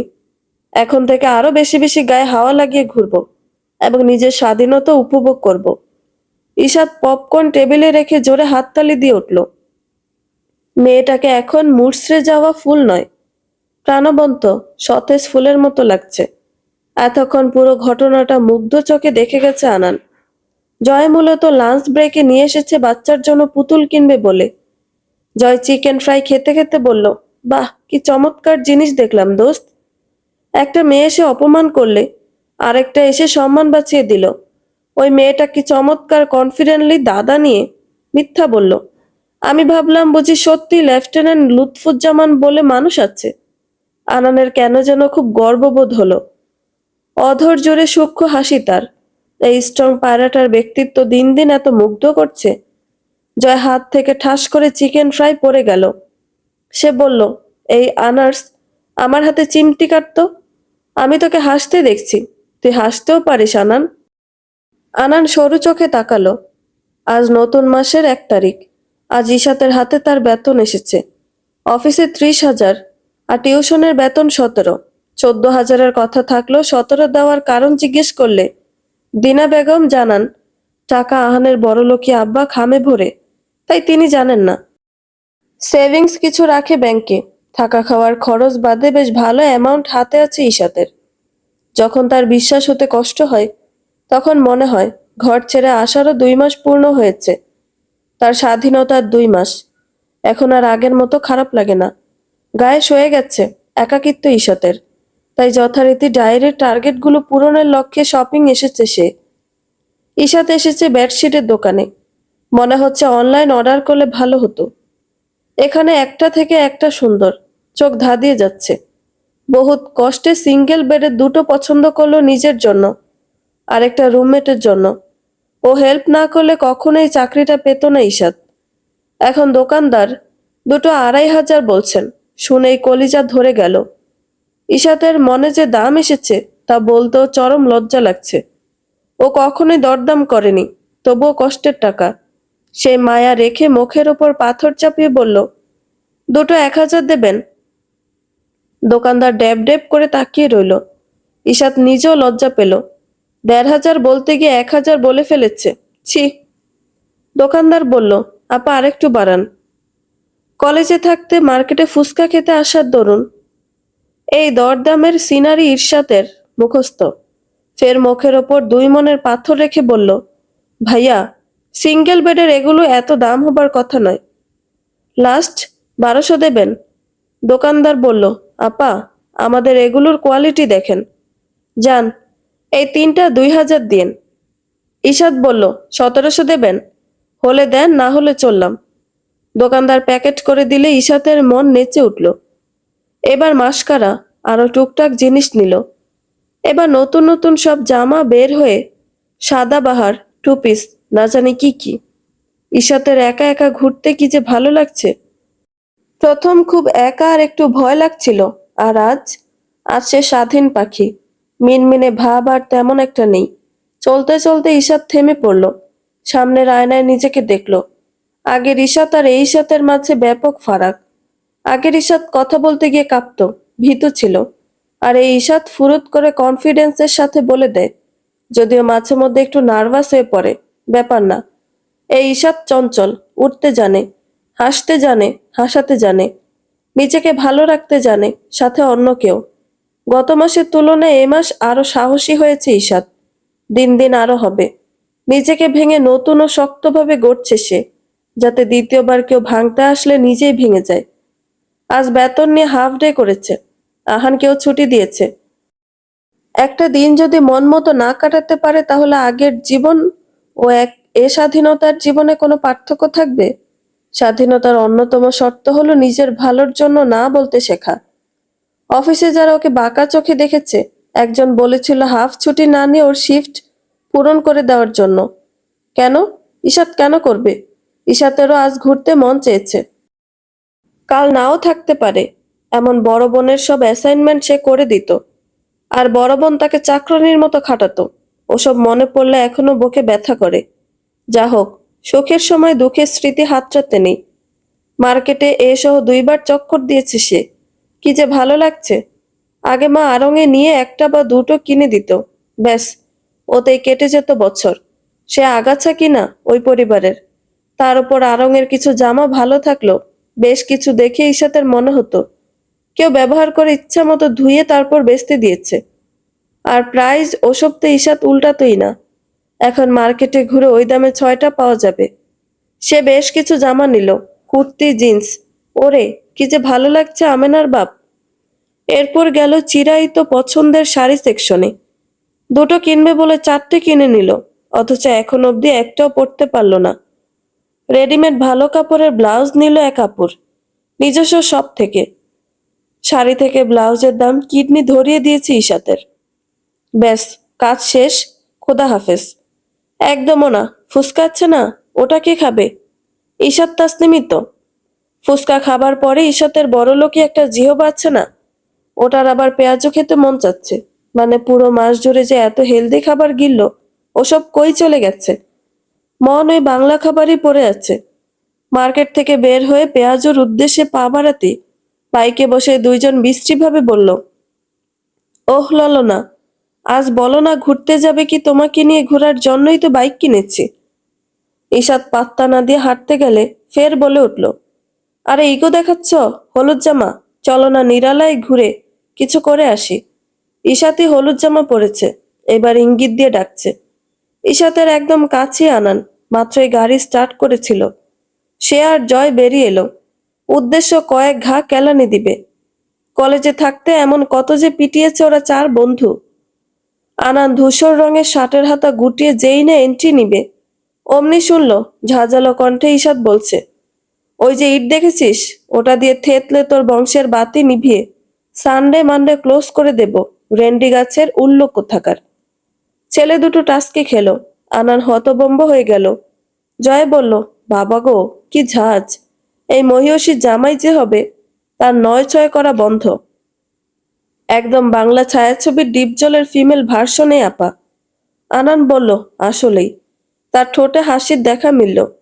ফের বিড়বিড় করে বলল, a very aggressive yet cute পায়রা। অমনি ছেলে দুটো ঈশাতের দিকে এগুতে ঈশাত হেসে দৌড়ের প্রস্তুতি নিল। এইসব পাতে গুন্ডা তার কিছুই করতে পারবে না। যে না উল্টো ফিরে দৌড়। অমনি শক্ত দেওয়ালের সাথে বাড়ি খেলো। কি ব্যাপার, খোলা রাস্তায় দেওয়াল কই এলো? মাথা তুলতে ঈশার চোখ বড় বড় করে ফেললো। এই তো উদম গায়ে টাওয়াল পরে থাকা আহানের বড়লোকি আব্বা। ঘুরে ফিরে এই বোকটার সাথে যত কানেকশন হয়, উদম দেখবে নয়তো আছাড় খাবে। লোকটা ঈশাতের ওসব হুমকি শুনে ফেলেছে। সর্বনাশ! এই এক জীবনের আর কত মান হারাবে আহানের আব্বার সামনে। আনান ওই সুন্দর হলুদাবু মুখখানা ভালো করে দেখল। পরপর কঠিন চোখে ছেলেগুলোর দিকে তাকিয়ে এগিয়ে যেতে ছেলেগুলো পিছালো। পেছন থেকে জয় চিল্লিয়ে বলছে, দে দে আনার্স। থুক্কু! আনান মুখ বরাবর একটা উড়ন্ত কিক দিয়ে ওর থোতমা ভেঙে দে। না না, বংশের বাতি নিভিয়ে দে, কুইক! ঈশাত লজ্জা পেল। ছেলেগুলো দৌড়ে পালালো। আনান ঈশাতের দিকে এগিয়ে এলো। ঈশাত দেখল মাস্টার্ড রঙের ফর্মাল শার্ট ও ব্ল্যাক প্যান্টে এই লোককে খুব মানিয়েছে। আনান বলল, বাড়ি যেতে কতক্ষণ লাগবে? হে নাচানক প্রশ্নে ঈশাত চমকালো। প্রশ্নটা কে করেছে বোঝার চেষ্টা করলো। অফিসের বস নাকি আহানের বড়লোকি আব্বা? আনান বলল, ওরা আশেপাশে থাকতে পারে, তাই জানতে চাইলাম। ঈশাত এবার বলল, ওহ, ওরা কিছু করবে না। আনান বলল, শিওর কেমনে হচ্ছেন? ঈশাত বলল, দেখলেই বোঝা যায়, ওসব ছিসকে চোর। এর মধ্যে জয় বলল, কিরে, ভাবি নাকি? আনান রক্তচক্ষু নিয়ে তাকালে জয় ফোন কানে ধরে অন্য পাশে তাকালো। ঈশাত অপ্রস্তুত বোধ করলো। আনান বলল, আমি অপেক্ষা করব। ঈশাত প্রশ্নবোধক দৃষ্টিতে তাকালে আনান বলল, পৌঁছে দেবার জন্য। ঈশাত বলল, আমি আরো ঘুরবো। আনান বলল, আমি অপেক্ষা করব। ঈশাত বলল, দেরি হবে। আনান বলল, আমি অপেক্ষা করব। ঈশাত বলল, আমি এই এলাকায় নয়, অন্য জায়গায় যাব। ওরা কিছু করতে পারবে না, আর ওদের ভয়ে কি আমি ঘুরতে পারবো না? চিন্তা করবেন না, নিজেকে আমি সর্ব পরিস্থিতিতে সাপোর্ট করতে পারবো। আর জনসমাগমে থাকবো। জয় বাহাত ঢুকিয়ে বলল, দেশের অবস্থা ভালো না, তাই চিন্তা করছে আপনার। ঈশাত বলল, যে দেশে ধর্ষণকারীর বিচার না হয় ধর্ষিতার বিচার হয়, সেখানে ভালো কিছু আশা করা যায় না। আনানার জয় আরো একবার মুগ্ধ হলো। ঈশাত চলে যেতে পাথরে পা বেজে ধাপ করে আছাড় খেলো। কি রে ভাই, এমনি থাকলে তেমন কিছু হয় না। অথচ আহানের বড়লোকি আব্বার আশেপাশে থাকলে সে আচারকে মান সম্মান হারিয়ে ফেলে। ছি! আনান হাসি আটকে যথারীতি 2 হাত ধরে উঠালো তার অতি স্ট্রং পায়রাকে। এবারও শিরশির করে উঠল ইশাতের কায়া। সে ধীর পায়ে চলে গেল। আনান বিড়বিড় করে বলল, অতি প্রতিবাদী পায়রা। জয় শুনে বলল, পায়রা? কার পায়রা? কই পায়রা? দোস্ত, তোর কি কবুতরের মাংস খেতে মন চাচ্ছে? তোর ভাবি তো বরিশালের, এত মজা করে রান্না করে, উফ! আনান মেজাজ খারাপ হলো। সে গাড়িতে উঠে বসলো। জয় ড্রাইভ করতে করতে বলল, পরিবেশ কেমন প্রেমময় না? মনে কর দূর থেকে একজনকে দেখে আনমনে হাসা, আবার কাউকে ড্রপ করতে মন চাওয়া, ইউনো। আনান রক্তচক্ষু নিয়ে তাকালে জয় ফের বলল, এমন করে তাকাচ্ছিস কেন? তোকে বলেছি। তোর গায়ে লাগছে কেন? তুই তো আর প্রেমে পড়িসনি। তবে তোর চাহনি দেখে একটা গান মনে পড়ল। খা খা খা, আমায় চুষে চুষে খা, গিলে গিলে খা। জয়! আনান জোরে ডাকলো। বাংলা। জয়ও আনানের মতো বলল। আনান হেসে ফেলল। বস্তুত সে শঙ্কিত। এই জয় তো বাকি সবাইকে আজকের ঘটনা সাপ্লাই করে দিবে। এরপর ওরা কি পরিমাণ জ্বালাবে আনানকে। জয় হুট করে বৃষ্টি কণ্ঠে গেয়ে উঠল, এই আশিকি, আশিকি করলো কি জাদু হায়! আনান তাজওয়ারের মতো লোহমানব প্রেমে পড়ে যায়। গোডাউনের মাল সব চুরি হয়ে গেছে। কাল দুপুরে শিপমেন্ট আর খুব বড় অর্ডার এটা। ঈশা দেখা মাত্রই মাথায় হাত দিয়ে বসে পড়ল। এ কেমন অনর্থ! তার উপর ভালো অ্যামাউন্টের অ্যাডভান্স নেওয়া হয়েছে। সে সেকেন্ডে নিজেকে শক্ত করে ফেলল। হতাশ হলে চলবে না, সমাধান বের করতে হবে। আনার মাত্র একটা ক্লাস অ্যাটেন্ড করে বসেছে। ফোন ধরতেই দেখলো স্ট্রং পায়রা থেকে 5+ মিসড কল। এতবার কেন? কিছু কি হয়েছে? এর মধ্যে একই নম্বর থেকে টেক্সট এসেছে, স্যার, ইটস ইমার্জেন্সি, একটু ফ্রি হলে কল ব্যাক করবেন। আনান ভার্সিটি থেকে লিভ নিয়ে এসেছে তাড়াহুড়ো করে। কাল অনেক বড় একটা অর্ডারের ডেলিভারি দিতে হবে নিউজিল্যান্ডে। এটা বিজনেসের টার্নিং পয়েন্টও হতে পারে। তবে ওয়ার্কার রেডি করা, মিল্ক প্যাকেট নিয়ে পগার পার, অথচ কালই ডেলিভারি করার কথা। এতগুলো আবার বানাতে 2-4 দিনের বেশি লাগবে, আর খুব খরচ সাপেক্ষ। কত বড় লসের মুখে! আনানের কেমন যেন দুর্বল লাগছে। সে তো কারো ক্ষতি করেনি, খুব চুপচাপ শান্তিপূর্ণ জীবনযাপন করেছে। তবে কেন বারবার তাকে পরীক্ষায় পড়তে হয়? কতদিনের পরিচিত ওয়ার্কারটা এভাবেই বেইমানি করলো। সবার মুখ থমথমে। এই শিপমেন্ট হলে ভালোই বোনাস পেত। সবাই কত খুশি মনে কাজ করেছে এতদিন। বেশ কিছুক্ষণ সবাই চুপ ছিল। যেদিকে তাকায় সমাধান নেই। ঘড়ির কাঁটা প্রায় 3:30। ঈশাত হুট করে বলে ওঠে, এভাবে সবাই মিলে হাল ছেড়ে দিলে হবে না। একজন বলল, খুব তো চেষ্টা করলাম, আর কোনো পথ খোলা আছে? এরপর রুমি বলল, কোনো সলিউশন নেই দেখছো না? নিজেকে এত চালাক মনে করো? আনান সরু চোখে তাকালে মেয়েটা চুপ হলো। ঈশাত একটা আর্ট পেপার আর পেন্সিল নিয়ে বলল, সমাধান ছাড়া সমস্যা সৃষ্টিকর্তা দেন না। ব্যাপার শুধু ধৈর্যের এবং অপেক্ষার। এই যে দেখুন সবাই, আমাদের কাজ প্রায় 85% কমপ্লিট, আর মাত্র 15% বাকি। লিখে দেখালো। সবাই কিছু বলার আগে ঈশাত ফের বলল, আমরা আগে 15% রেডি করে রাখি, ওটা তো আমাদের হাতে আছে। বাদ বাকি 85% উনি একা কখনোই সরাতে পারবেন না। অন্তত 2-1 দিন লাগবে, এখন ওনার খোঁজ করতে হবে। আরেকজন বলল, ওনাকে কোথায় খুঁজবো?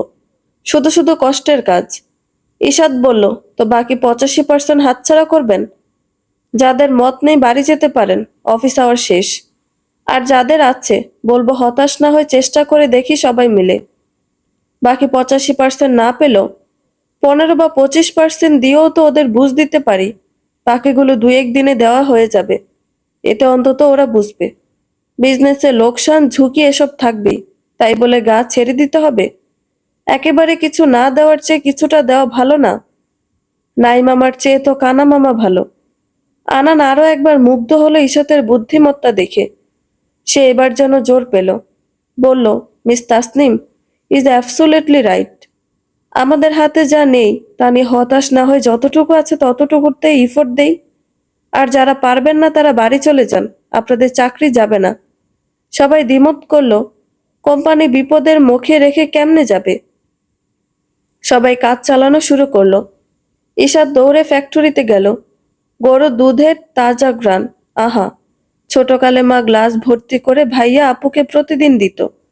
ঈশাদকে কখনো দিত, কখনো দিত না, যার কারণে অপূর্ণতা ঈশাদের গরুর দুধ বেশ পছন্দের। আনানো ফ্যাক্টরিতে এসে ওয়ার্কারদের সাথে কথা বলল। এর মাঝেই দেখতে পেল পিচ রঙের কুর্তিতে একটি খুব সাধারণ মুখে, যা দিন দিন তার ভেতরের মুগ্ধতার বহর বাড়িয়ে দিচ্ছে। ঈশাদ আনানের কাছে গিয়ে বলল, স্যার কিছু কথা ছিল। আনান বলল, বলুন মিস তাসনিম। ঈশাদ বলল, স্যার ডেলিভারি টাইম তো কাল, এখন ওয়ার্কারও কম, 15% হলেও বাড়তি করে রাখা ভালো না? আনান বলল, তাহলে কি করতে বলছেন? ঈশাদ বলল, শুধু আজ থেকে কাল পর্যন্ত কাজ করার জন্য কিছু পার্ট টাইমার নিলে ভালো হতো না? কাজও দ্রুত গতিতে হতো। আনান বলল, নাইস আইডিয়া, দেখছি। মোটামুটি সবাই দৌড়ের উপর। আনানও দৌড়ে করছে সব। বিজনেস দাঁড় করানোর সময় তো নিজেই কেটে গেছিল, মাত্র কয়েকজন ওয়ার্কার নিয়ে। কালক্রমে বিজনেস মোটামুটি ভালো জায়গায় দাঁড়িয়েছে, যে আনানকে পিছনে ফিরতে হয়নি। ঘড়ির কাঁটা যখন 4টায়, তখন ঈশাদ কাজ রেখে সবার আড়ালে অন্যদিকে গেল। তা দেখে আনানের ভ্রু কুঁচকে গেল। কই গেল এই অতি প্রতিবাদী মেয়েটা? সে পিছন পিছন যেতে চাইলেও গেল না। এখন তো সে অফিসের বস। তখনই দেখলো ফোনে কল এসেছে। নাম উঠেছে স্ট্রং পায়রা। আনার চোখ বড় বড় করে ফেললো। চোখের সামনেই তো আছে, কল করলো কেন? সে রিসিভ করতেই ঈশাদ সালাম দিয়ে বলল, আমি আজ আহানকে পড়াতে আসতে পারবো না। আনান অবাক হলো, ফের বলল, আচ্ছা। মেসেজে তা দিনা বেগমকে জানিয়ে দিল। এরপর ঈশাদ ফিরে এসে তার কাজ করতে লাগলো। পুরো ব্যাপারটা আনানের মাথায় লোড নিতে সে ব্যাপক অবাক এবং মুগ্ধ হলো। ভীষণ ভালো লাগলো এমন আচরণটা। আনান এখন অফিসের বস হিসেবে আছে বলে আহানের পড়ার ব্যাপারটা সামনাসামনি না বলে আহানের বাবা হিসেবে ফোনে জানিয়ে দিয়েছে। প্রফেশনাল ও দায়িত্বশীল এমপ্লয়ি ঈশাদ তাসনিম। আনান বিড়বিড় করে বলল, প্রফেশনাল ইয়েট রেসপন্সিবল পায়রা। দুধ জাল করে খেতে কয়েক মিনিটের ব্যাপার হলো। এটা প্রক্রিয়াজাত করা মুখের কথা নয়। তার ওপর আনানের বিজনেসটা ফ্রেশ দুধ নিয়ে, যাতে অর্গানিক এবং ভালো বিশুদ্ধ জিনিস মানুষ খেতে পারে। বর্তমান দেশ তো ভেজালে ভরে গেছে, শুধু একটু থেকে একটু হলে দাম বাড়ে। কাজ করতে করতে রাত প্রায় 8:30। ঘড়ি দেখে ঈশাতের মাথায় হাত। এখন হোস্টেলে কিভাবে যাবে, তার উপর কাজ পুরা বাকি। সবাই হাড় ভাঙা খাটুনি করলো, আগাতে পারছে না। আজ বোধহয় অফিসেই কাটাতে হবে। সে হোস্টেলে জানালো যে বাড়িতে থাকছে। প্রায় 2:30টার দিকে সবাই যে যার মতো ঘুমিয়ে নিল। একটু পর আবার কাজ করতে হবে। ঈশাতের চোখে ঘুম নেই। অ্যাকাউন্টসের কাজগুলো তাকেই করতে হচ্ছে। কি কি করলে কিছু টাকা অন্তত সেভ হবে। আনান ফ্যাক্টরি থেকে এসে দেখে ঈশাত একমনে কাজ করে যাচ্ছে। সবাই ঘুম। আনান 1 কাপ কফি ঈশাতের টেবিলে রাখলে ঈশাত চোখ তুলে তাকালো। আনান বলল, সে কখন থেকে এক নাগাড়ে কাজ করে যাচ্ছেন। এভাবে বিরক্তি ধরে যাবে। বাইরে হেঁটে আসি চলুন, কিছুটা রিলিফ পাবেন, পরে এসে করতে পারেন। আইডিয়াটা খারাপ না। ঈশাত কফি হাতে উঠে দাঁড়ালো। ঘুটঘুটে অন্ধকার। ব্যস্ত শহরটা রাতের চাদরে ঢেকে গেছে। একদম ঠান্ডা, কলরবহীন। অফিসের সামনেই গার্ডেন টাইপ করে আশেপাশে লাইটিং করে রেখেছে আনান। আগে রাত জেগে অফিসেই পড়ে থাকতো। তারা হাঁটছে মেইন রোড থেকে দূরে, তাই গাড়ির শব্দ আসছে না। আশেপাশে বাড়ি ঘরও কম। আনান বলল, আহান কি পড়ার সময় এখন দুষ্টুমি করে? ঈশাদ বলল, না, খুব সুন্দর করে পড়ে। সর্বদা চুপচাপ থাকা আনানের আজ খুব প্রশ্ন করতে মন চাচ্ছে। তবে মানবীটি অতি পেশাদারি কিনা, তাই আনান ফট করেই কিছু বলে ফেলতে পারছে না। বেশ কিছুক্ষণ নীরবতা। এরপর নীরবতা ভেঙে ঈশাদ বলল, স্যার কিছু ব্যক্তিগত প্রশ্ন করা যাবে? যদি কিছু মনে না করেন। আনানের মনটা খানিক পুলকিত হলো কি। সে বলল, অবশ্যই, আমরা এখন অফিসের ভেতরে অবস্থান করছি না। ঈশাদ বলল, আমার বেতন তো 14 ছিল, হঠাৎ বাড়ার কারণ? আনান বেশ দৃঢ় স্বরে বলল, খুব ভালো পড়ান, সাথে আমার ছেলের ক্যারেক্টার ডেভেলপমেন্ট হয়েছে বেশ। আগে কোনো টিচারই ওকে ঠিক করতে পারেনি। আর আমিও নিজেও লেকচারার, তাই শিক্ষকের সম্মান বুঝছি। আশা করি উত্তর পেয়েছেন। ঈশাত মাথা ঝাঁকালো। এরপর কোনো কথা নেই। দুজন শক্ত ব্যক্তিত্বের অধিকারী কিনা। ফের নীরবতা ভেঙে আনান বলল, ফিউচার নিয়ে প্ল্যান কি? ঈশাত বলল, কোনো ফিউচার প্ল্যান নেই। আবার আছে। আনান বলল, যেমন? ঈশাত লম্বা এক শ্বাস ফেলে বলল, একটা সময় তেমন সুখকর ছিল না, তাই মনে হয় এই তো জীবন, যাচ্ছে জীবন, প্রত্যেকটা মোমেন্টস এনজয় করি। আবার মনে হয় একটু সেটেল হবার টেনশন করতে হবে। Strike between them. আনান স্মিথ হাসল, বলল, ফাইনাল কনক্লুশন পাননি? ঈশাত বলল, পাইনি বলে ভুল হবে। আপাতত মোটিভ একটাই, সর্বহালে নিজেকে ভালো রাখা।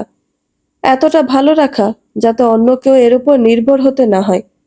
আনান পাল্টা প্রশ্ন করল, নির্ভর হওয়া কি পাপ? মৃদুমন্দ বাতাস, উত্তাল অনুভূতি, এই নির্জন রাত ও নির্মল পরিবেশ যেন উস্কে দিচ্ছে মনে জমানো কথাগুলো গড় গড় করে বলে দিতে। যারা একটা সময় চুপচাপ পাওয়া ঘা শত আঘাত নির্বিঘ্নে সহ্য করেছে, তারা জানে ভেতরে চেপে রাখা কতটা কষ্টসাধ্য। যাদের সাথে আমাদের মানসিক মনোবৃত্তি মিলে, তাদের কাছে আসলেই সব উগরে দেওয়া যায়। উত্তর জানা সত্ত্বেও প্রশ্ন করার পর আনান কি সব উগরে দেবে? গতকাল কেউ একটু জিজ্ঞেস করেনি আনান কেমন আছে? এত মানসিক চাপে কি ঠিক থাকতে পারছো? আসো, তোমার দুঃখগুলো আমি শুষে নেই, তুমি শুধু একটু শান্তিতে থাকো। আচ্ছা, মিস ঈশাত তাসনিমও কি ভালো আছে? বেশ সময় পরে কাপে থাকা কফি শেষ করে ঈশাত বলল, একদমই নয়। নির্ভর হওয়া পাপ হলে সৃষ্টিকর্তা পুরুষদের জন্য নারীদের সৃষ্টি করতেন না।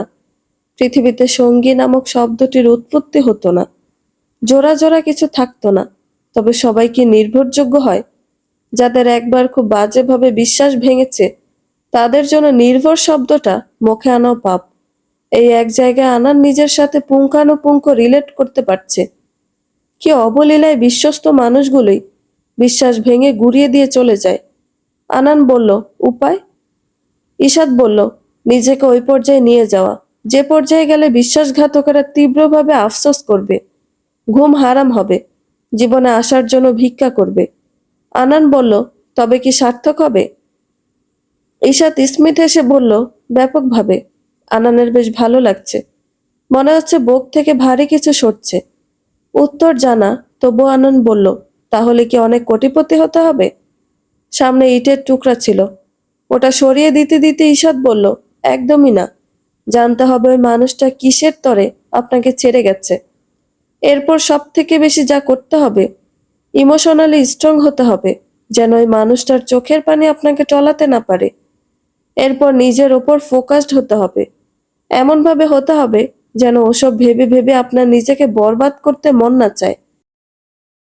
মজার খাবারগুলো খেতে অনীহা কাজ না করে।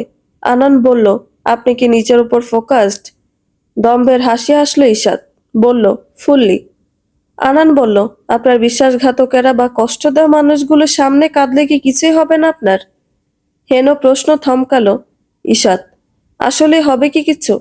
সে তড়িৎ মাটির দিকে তাকালো। সর্বপ্রথম ভেসে উঠল মা নামক ব্যক্তির ছবি, এরপর বড় বোনের, এরপর ওই প্রতারক এবং তার মার। সেকেন্ড শক্ত কণ্ঠে ঈশাত উত্তর দিল, একদমই না। আনান যেন নিজের খোলস ভাঙছে। সে শুধালো, কেন? ঈশাত একই স্বরে বলল, হয়তো সবাই আমাকে মায়া দেখাতে বলবে, তবে আমি দেখাবো না। কারণ ওনারা কখনোই দেখায়নি। ওনারা আঘাত করার সময় এটা ভাবেনি যে ও কিভাবে সহ্য করবে, ওর কতটুকু কষ্ট লাগতে পারে। ক্রমাগত আঘাত করার পরও ন্যূনতম সরিটুকু হয়নি। আর আমি মান্দাতা কিংবা সাবানার ফলোয়ার নই যে ক্ষমা করে দেব।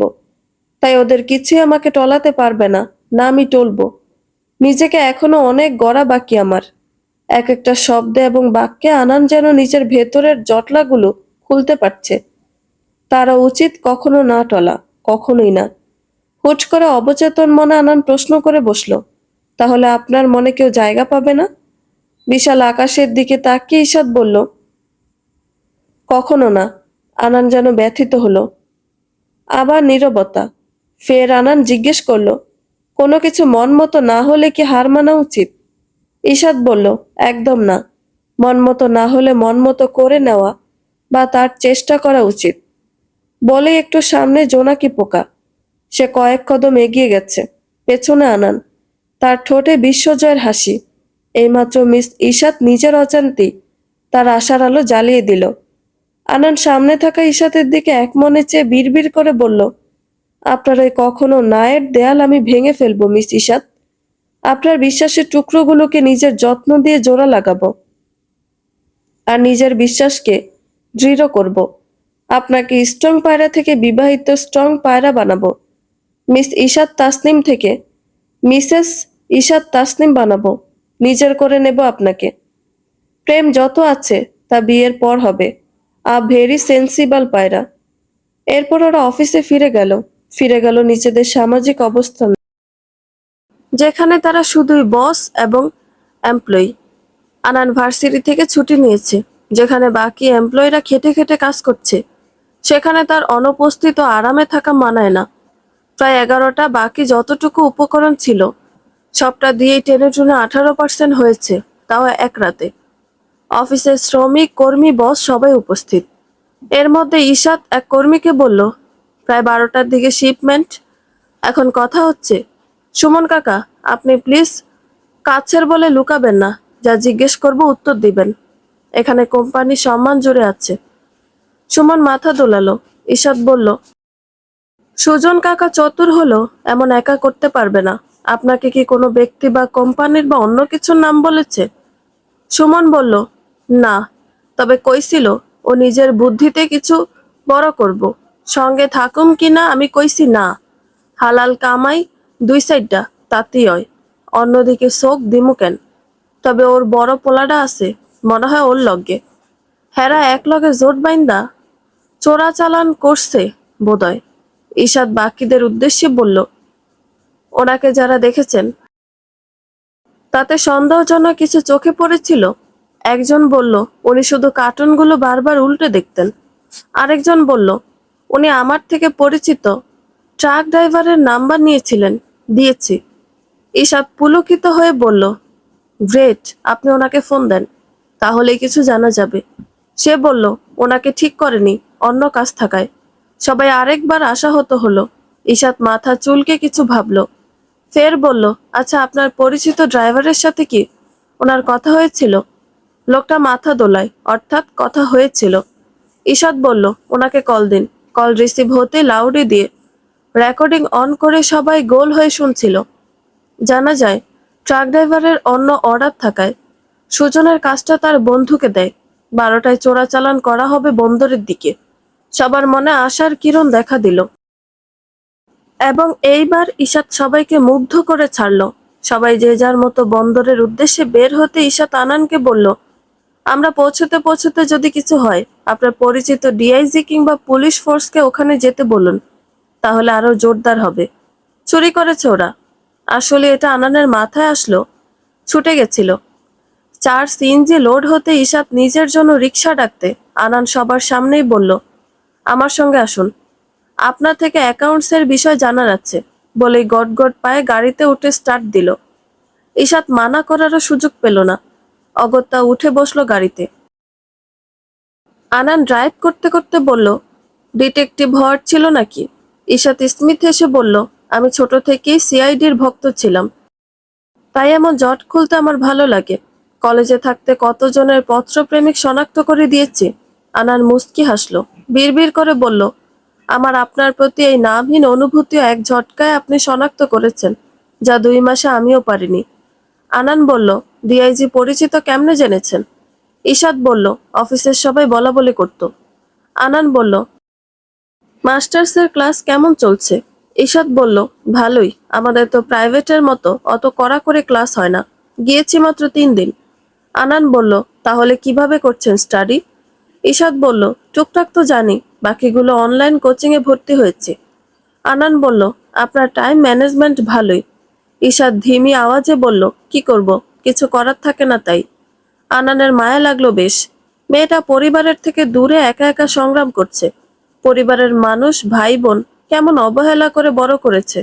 এই জন্যই বোধহয় এই কঠিন দুনিয়ায় চলার জন্য এত স্ট্রং এই পায়রাটা। ওরা পৌঁছে দেখে মাল গাড়িতে তোলা হচ্ছিল। তার আগেই পুলিশ ধরে রেখে দিয়েছে। সবাই ব্যাপক খুশি। যাক, মাল হাতছাড়া হয়নি। ঈশাদ বলল, সবার ভাগের কষ্ট এভাবে একা ভোগ করার জন্য চুরি করতে বিবেকে বাঁধলো না? সুজন বলল, চুপ কর, তোরে কৈফিয়ত দিমু। ঈশাদ বলল, অবশ্যই, সবাইকেই কৈফিয়ত দিবেন। সুজনের বড় ছেলে বলল, আয় তোরে কৈফিয়ত দেই, বলে ঈশাতের দিকে তেড়ে গেল। অমনি এক ঘুষিতে চিত হয়ে পড়ল। সবাই অবাক হয়ে তাকালো। এই তো স্যার মেরেছে। আনানের আকাশি রঙের শার্টের হাতা গোটানো, হাতের নীল রগ দৃশ্যমান, মাশালকৃত বডিতে কি চমৎকার লাগছে। সুজনের ছেলে দেখলো তার নাক থেকে রক্ত পড়ছে। এক ঘুষিতে মনে হচ্ছে গালের হাড্ডি নড়ে গেছে। সে কিছু বলতেই পরপর আনানের হাতে দানবীয় থাবা খেলো। এক একটা থাপ্পড় চপাত চপাত আওয়াজ হচ্ছে। ঈশাদ কেঁপে উঠল। এই প্রথম এত রাগতে দেখছে আহানের বড়লোকি আব্বাকে। সবাই অবাক হয়ে গেল। স্যারকে সবসময় শান্ত শিষ্ট গম্ভীর ভাবত, তাই নিজেদের ইচ্ছে মতন কাজ করত। স্যার যে রাগী এইমাত্র স্বচক্ষে দেখতে পেল। সুজনের ছেলের অবস্থা খারাপ, সে নিস্তেজ হয়ে পড়েছে। এতক্ষণে সুজনের হম্বিতম্বিও নাই হয়ে গেছে। পুলিশ থেকেও আনান স্যারকে বেশি ভয় লাগছে। আনান অত্যন্ত ঠান্ডা স্বরে বলল, বেইমানি আমার সহ্য হয় না, প্রতারকদের খুব ঘৃণা করি। ওর নামে মানহানি, চুরি, ডাকাতি আরো কয়েকটা মামলা দিবেন, যাতে আগামী 7 বছরও জেল থেকে বের হতে না পারে। স্যারের এমন অবস্থা দেখে আজ সব এমপ্লয়ি একদম শান্তশিষ্ট। শিপমেন্টের ট্রাক অফিসে পাঠানো হয়েছে, একটু পরেই ডেলিভারি দিবে। আনান গাড়ির কাছে ডিলারের সঙ্গে কথা বলছে। এমন সময় দেখলো সে একজনের সাথে কথা বলতে বলতে তার পাশে দোকানের দিকে যাচ্ছে। নিচে বড় ইটের টুকরা, যা এই প্রতিবাদী পায়রার চোখে পড়েনি। আনান চাইলে ওটা সরাতে পারত, তবে ইচ্ছে করছে না, কারণ পর মুহূর্তে কি হবে তার মুখস্থ হয়ে গেছে। মিস ঈশাদ কাছাকাছি চলে এসেছে। আনান কাউন্ট করলো, 1 2 3, ধপাস। ঈশাদ হোঁচট খেয়ে ব্যালেন্স হারাতে আনান শক্ত হাতে ধরে ফেলল। ভয়ে চোখ বন্ধ করে ফেলেছে ঈশাদ। কি হলো, ব্যথা লাগছে না কেন? সে কি পড়েনি? চোখ খুলতেই দেখলো আহানের বড়লোকি আব্বার মুখ। 2 জোড়া চোখ এক হতে পাশ থেকে মুদি দোকানে গান ছেড়ে দিল। বরিশালের লঞ্চে উঠা নিব কেবিন রুম, বন্ধুরে মোর বউকে লইয়া দিমু একটা ঘুম, আমি দিমু একটা ঘুম। লজ্জায় দুজন চিটকে সরে গেল। কিসব গান, ছি! অন্তত আশিকি 2 এর গানগুলো দিতে পারত। ছোটবেলা থেকে আনান মুভিগুলোতে দেখে এসেছে কত সুইট অ্যান্ড লাভলি মোমেন্টসে কত সফট স্মুথ গান দেয়, অথচ তার বেলায় বরিশালের লঞ্চে, সিরিয়াসলি? আহানের মুখ বোথা হয়ে গেল। সে বিড়বিড় করে বলল, আসার খাদক স্ট্রং পায়রা। ঈশাদ চোখ তুলতে পারছে না। ছোটকাল থেকেই তার আচার খাওয়ার ধাত আছে, তবে সব সময় না। কতবার যে ড্রেনে পড়েছে, আর এখন একটু ইমপ্রুভ হয়ে বারবার আহানের বড়লোকি আব্বার বকে পড়ছে। ছি, স্যাড লাইফ। শিক্ষক পিতা সমতুল্য, এই প্রবাদটা কোনো রকম বাদ দেওয়া যায় না। সামিয়া ক্লাসের মাঝে দাঁড়িয়ে থেকে কবে থেকে এসব ভেবে যাচ্ছে। এই যে সামনের পুরুষ এক মনে বোর্ডে কিছু লিখে যাচ্ছে, যার চোখে হোয়াইট গ্লাস, চওড়া পিঠ, হাইটের সাথে সামঞ্জস্যপূর্ণ মাসালস। কি সুন্দর করে ইংরেজি লিটারেচার বোঝায়। আগেরকার টিচাররা থাকতো বুড়া ঝুনা ঝুনা। এখন এমন নায়কের মতো টিচার থাকলে মানুষ কেমনে মন না দিয়ে থাকতে পারে। এই যে স্যারকে স্টক করা প্রত্যক্ষভাবে উত্ত্যক্ত করার অপরাধে সামিহাকে সেই কবে থেকে দাঁড় করিয়ে রেখেছে। এতে সামিহার একটু রাগ হচ্ছে না। পুরো ক্লাস শেষ করে আনান টিচার্স রুমে বসলো। চোখ টান টান করছে, তাই চেয়ারে মাথা ফেলে চোখ বন্ধ করে রাখলো। আজ থেকে এক্সট্রা ক্লাস সব বাদ দিয়েছে। এখন থেকে অফিসে আগের মতো সময় দেবে। তার অনুপস্থিতিতে অফিস লাগামহীন নেতৃত্বে পরিণত হয়েছে। এমপ্লয়িরা নিজেদের মন মতো করছে। আনান চোখের গ্লাস খুলে রাখলো। নিজেকে প্রশ্ন করলো, শুধু কি এই জন্যই নিয়মিত অফিসে বসতে মন চাচ্ছে? তখনই মানসপটে ভেসে ওঠে পরিচিত, অতি সাধারণ তবে আধুর এক মুখমণ্ডল, যার অধিকারিণীকে সে স্ট্রং পায়রা বলে অভিহিত করে। এর মধ্যে এক স্টুডেন্টের গার্ডিয়ান এসেছে। আনান চেনে। আজও নিশ্চিত কোনো বাহানা নিয়ে বেগুনি জর্জেটের শাড়ি পরে গ্লাম মেকআপ নিয়ে এসেছে। স্টুডেন্টের ফুফু হয় তিনি।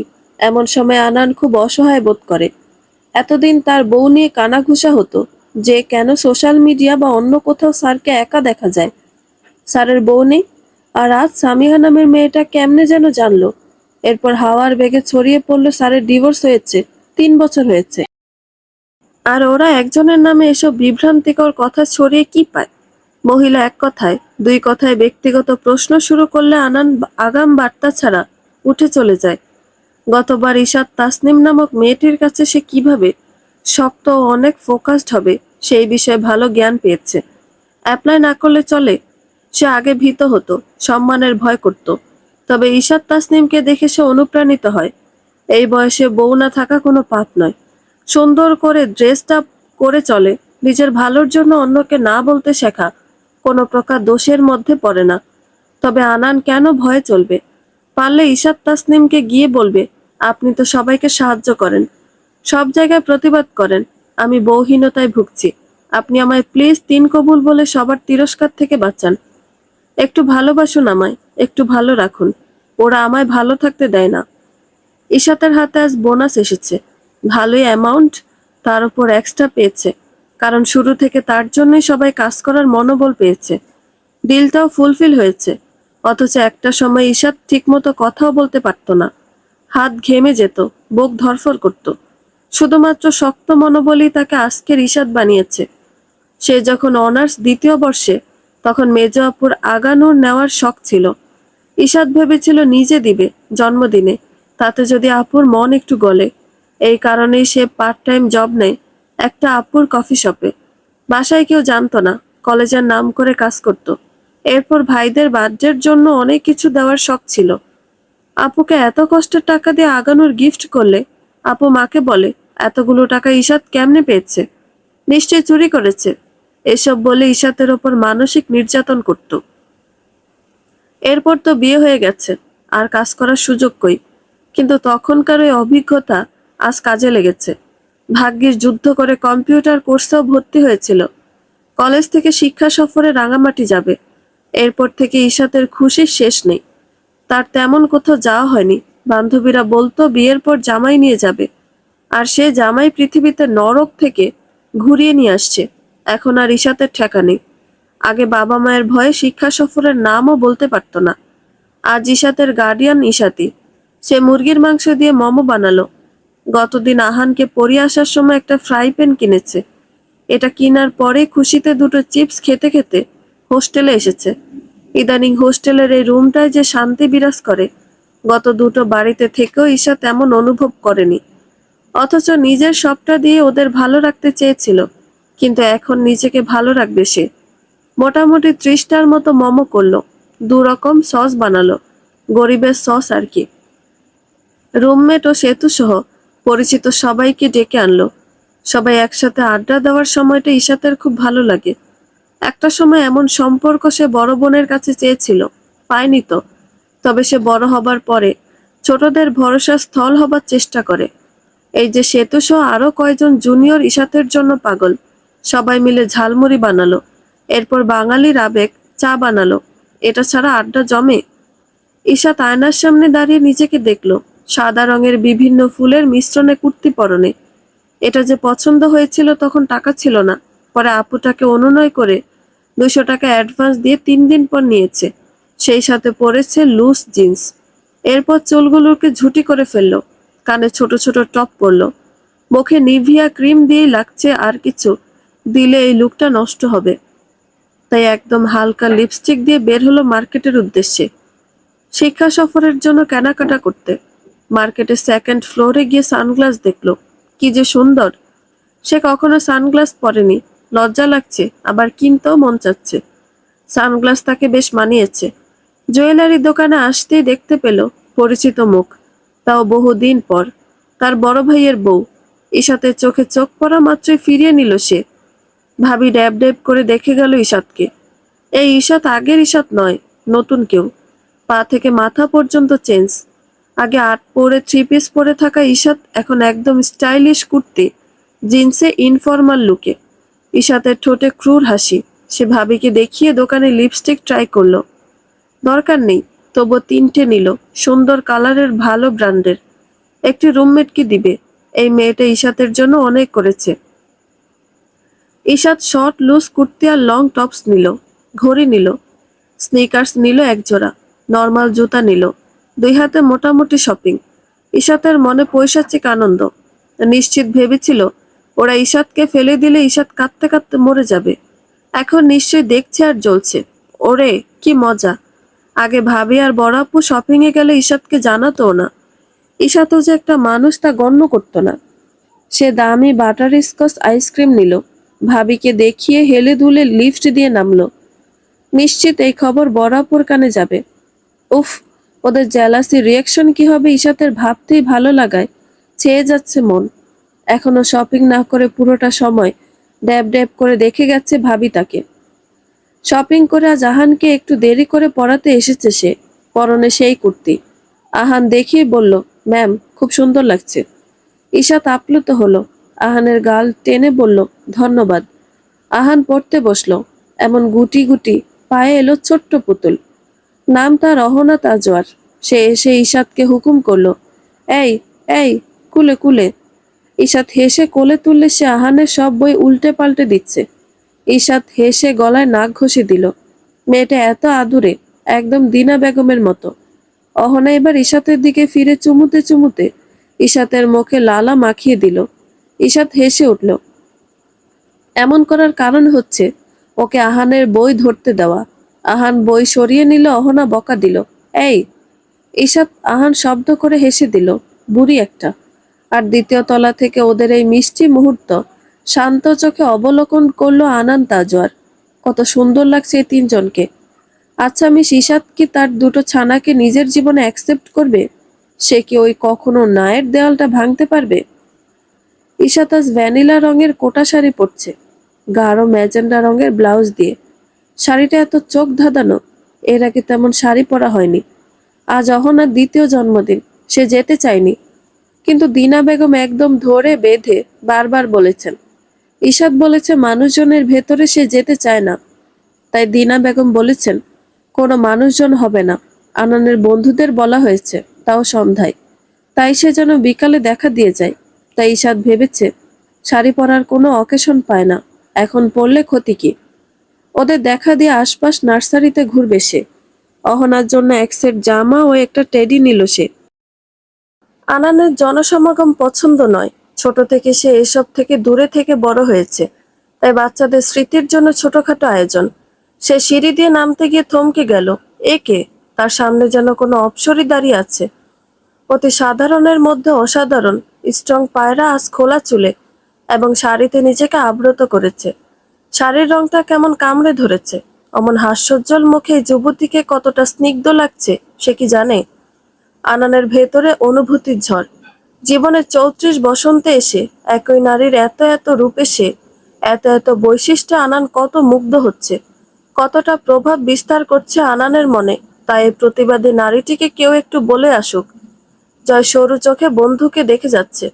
সে মূলত অফিস থেকে চলে এসেছে, বাকিরা সন্ধ্যায় আসবে। বন্ধুর অবস্থা দেখে যা বুঝার বুঝে ফেলেছে সে। বন্ধু তার গেছে। শক্ত ব্যক্তিত্বের অধিকারী আনান তাজওয়ার অবশেষে প্রেম ও ফাঁসি গলায় ঝুলিয়েছে। এর ছাড় নেই। কিন্তু নায়ক হালকা পড়লেও নায়িকা তো নায়কের দিকে ফিরেও তাকাচ্ছে না। বন্ধু কি এভাবেই একা থেকে যাবে? শত বলেও ঈশাদকে সন্ধ্যার জন্য দিনা বেগম রাখতে পারেনি। বলেছিল কেক কেটে ফেলবে।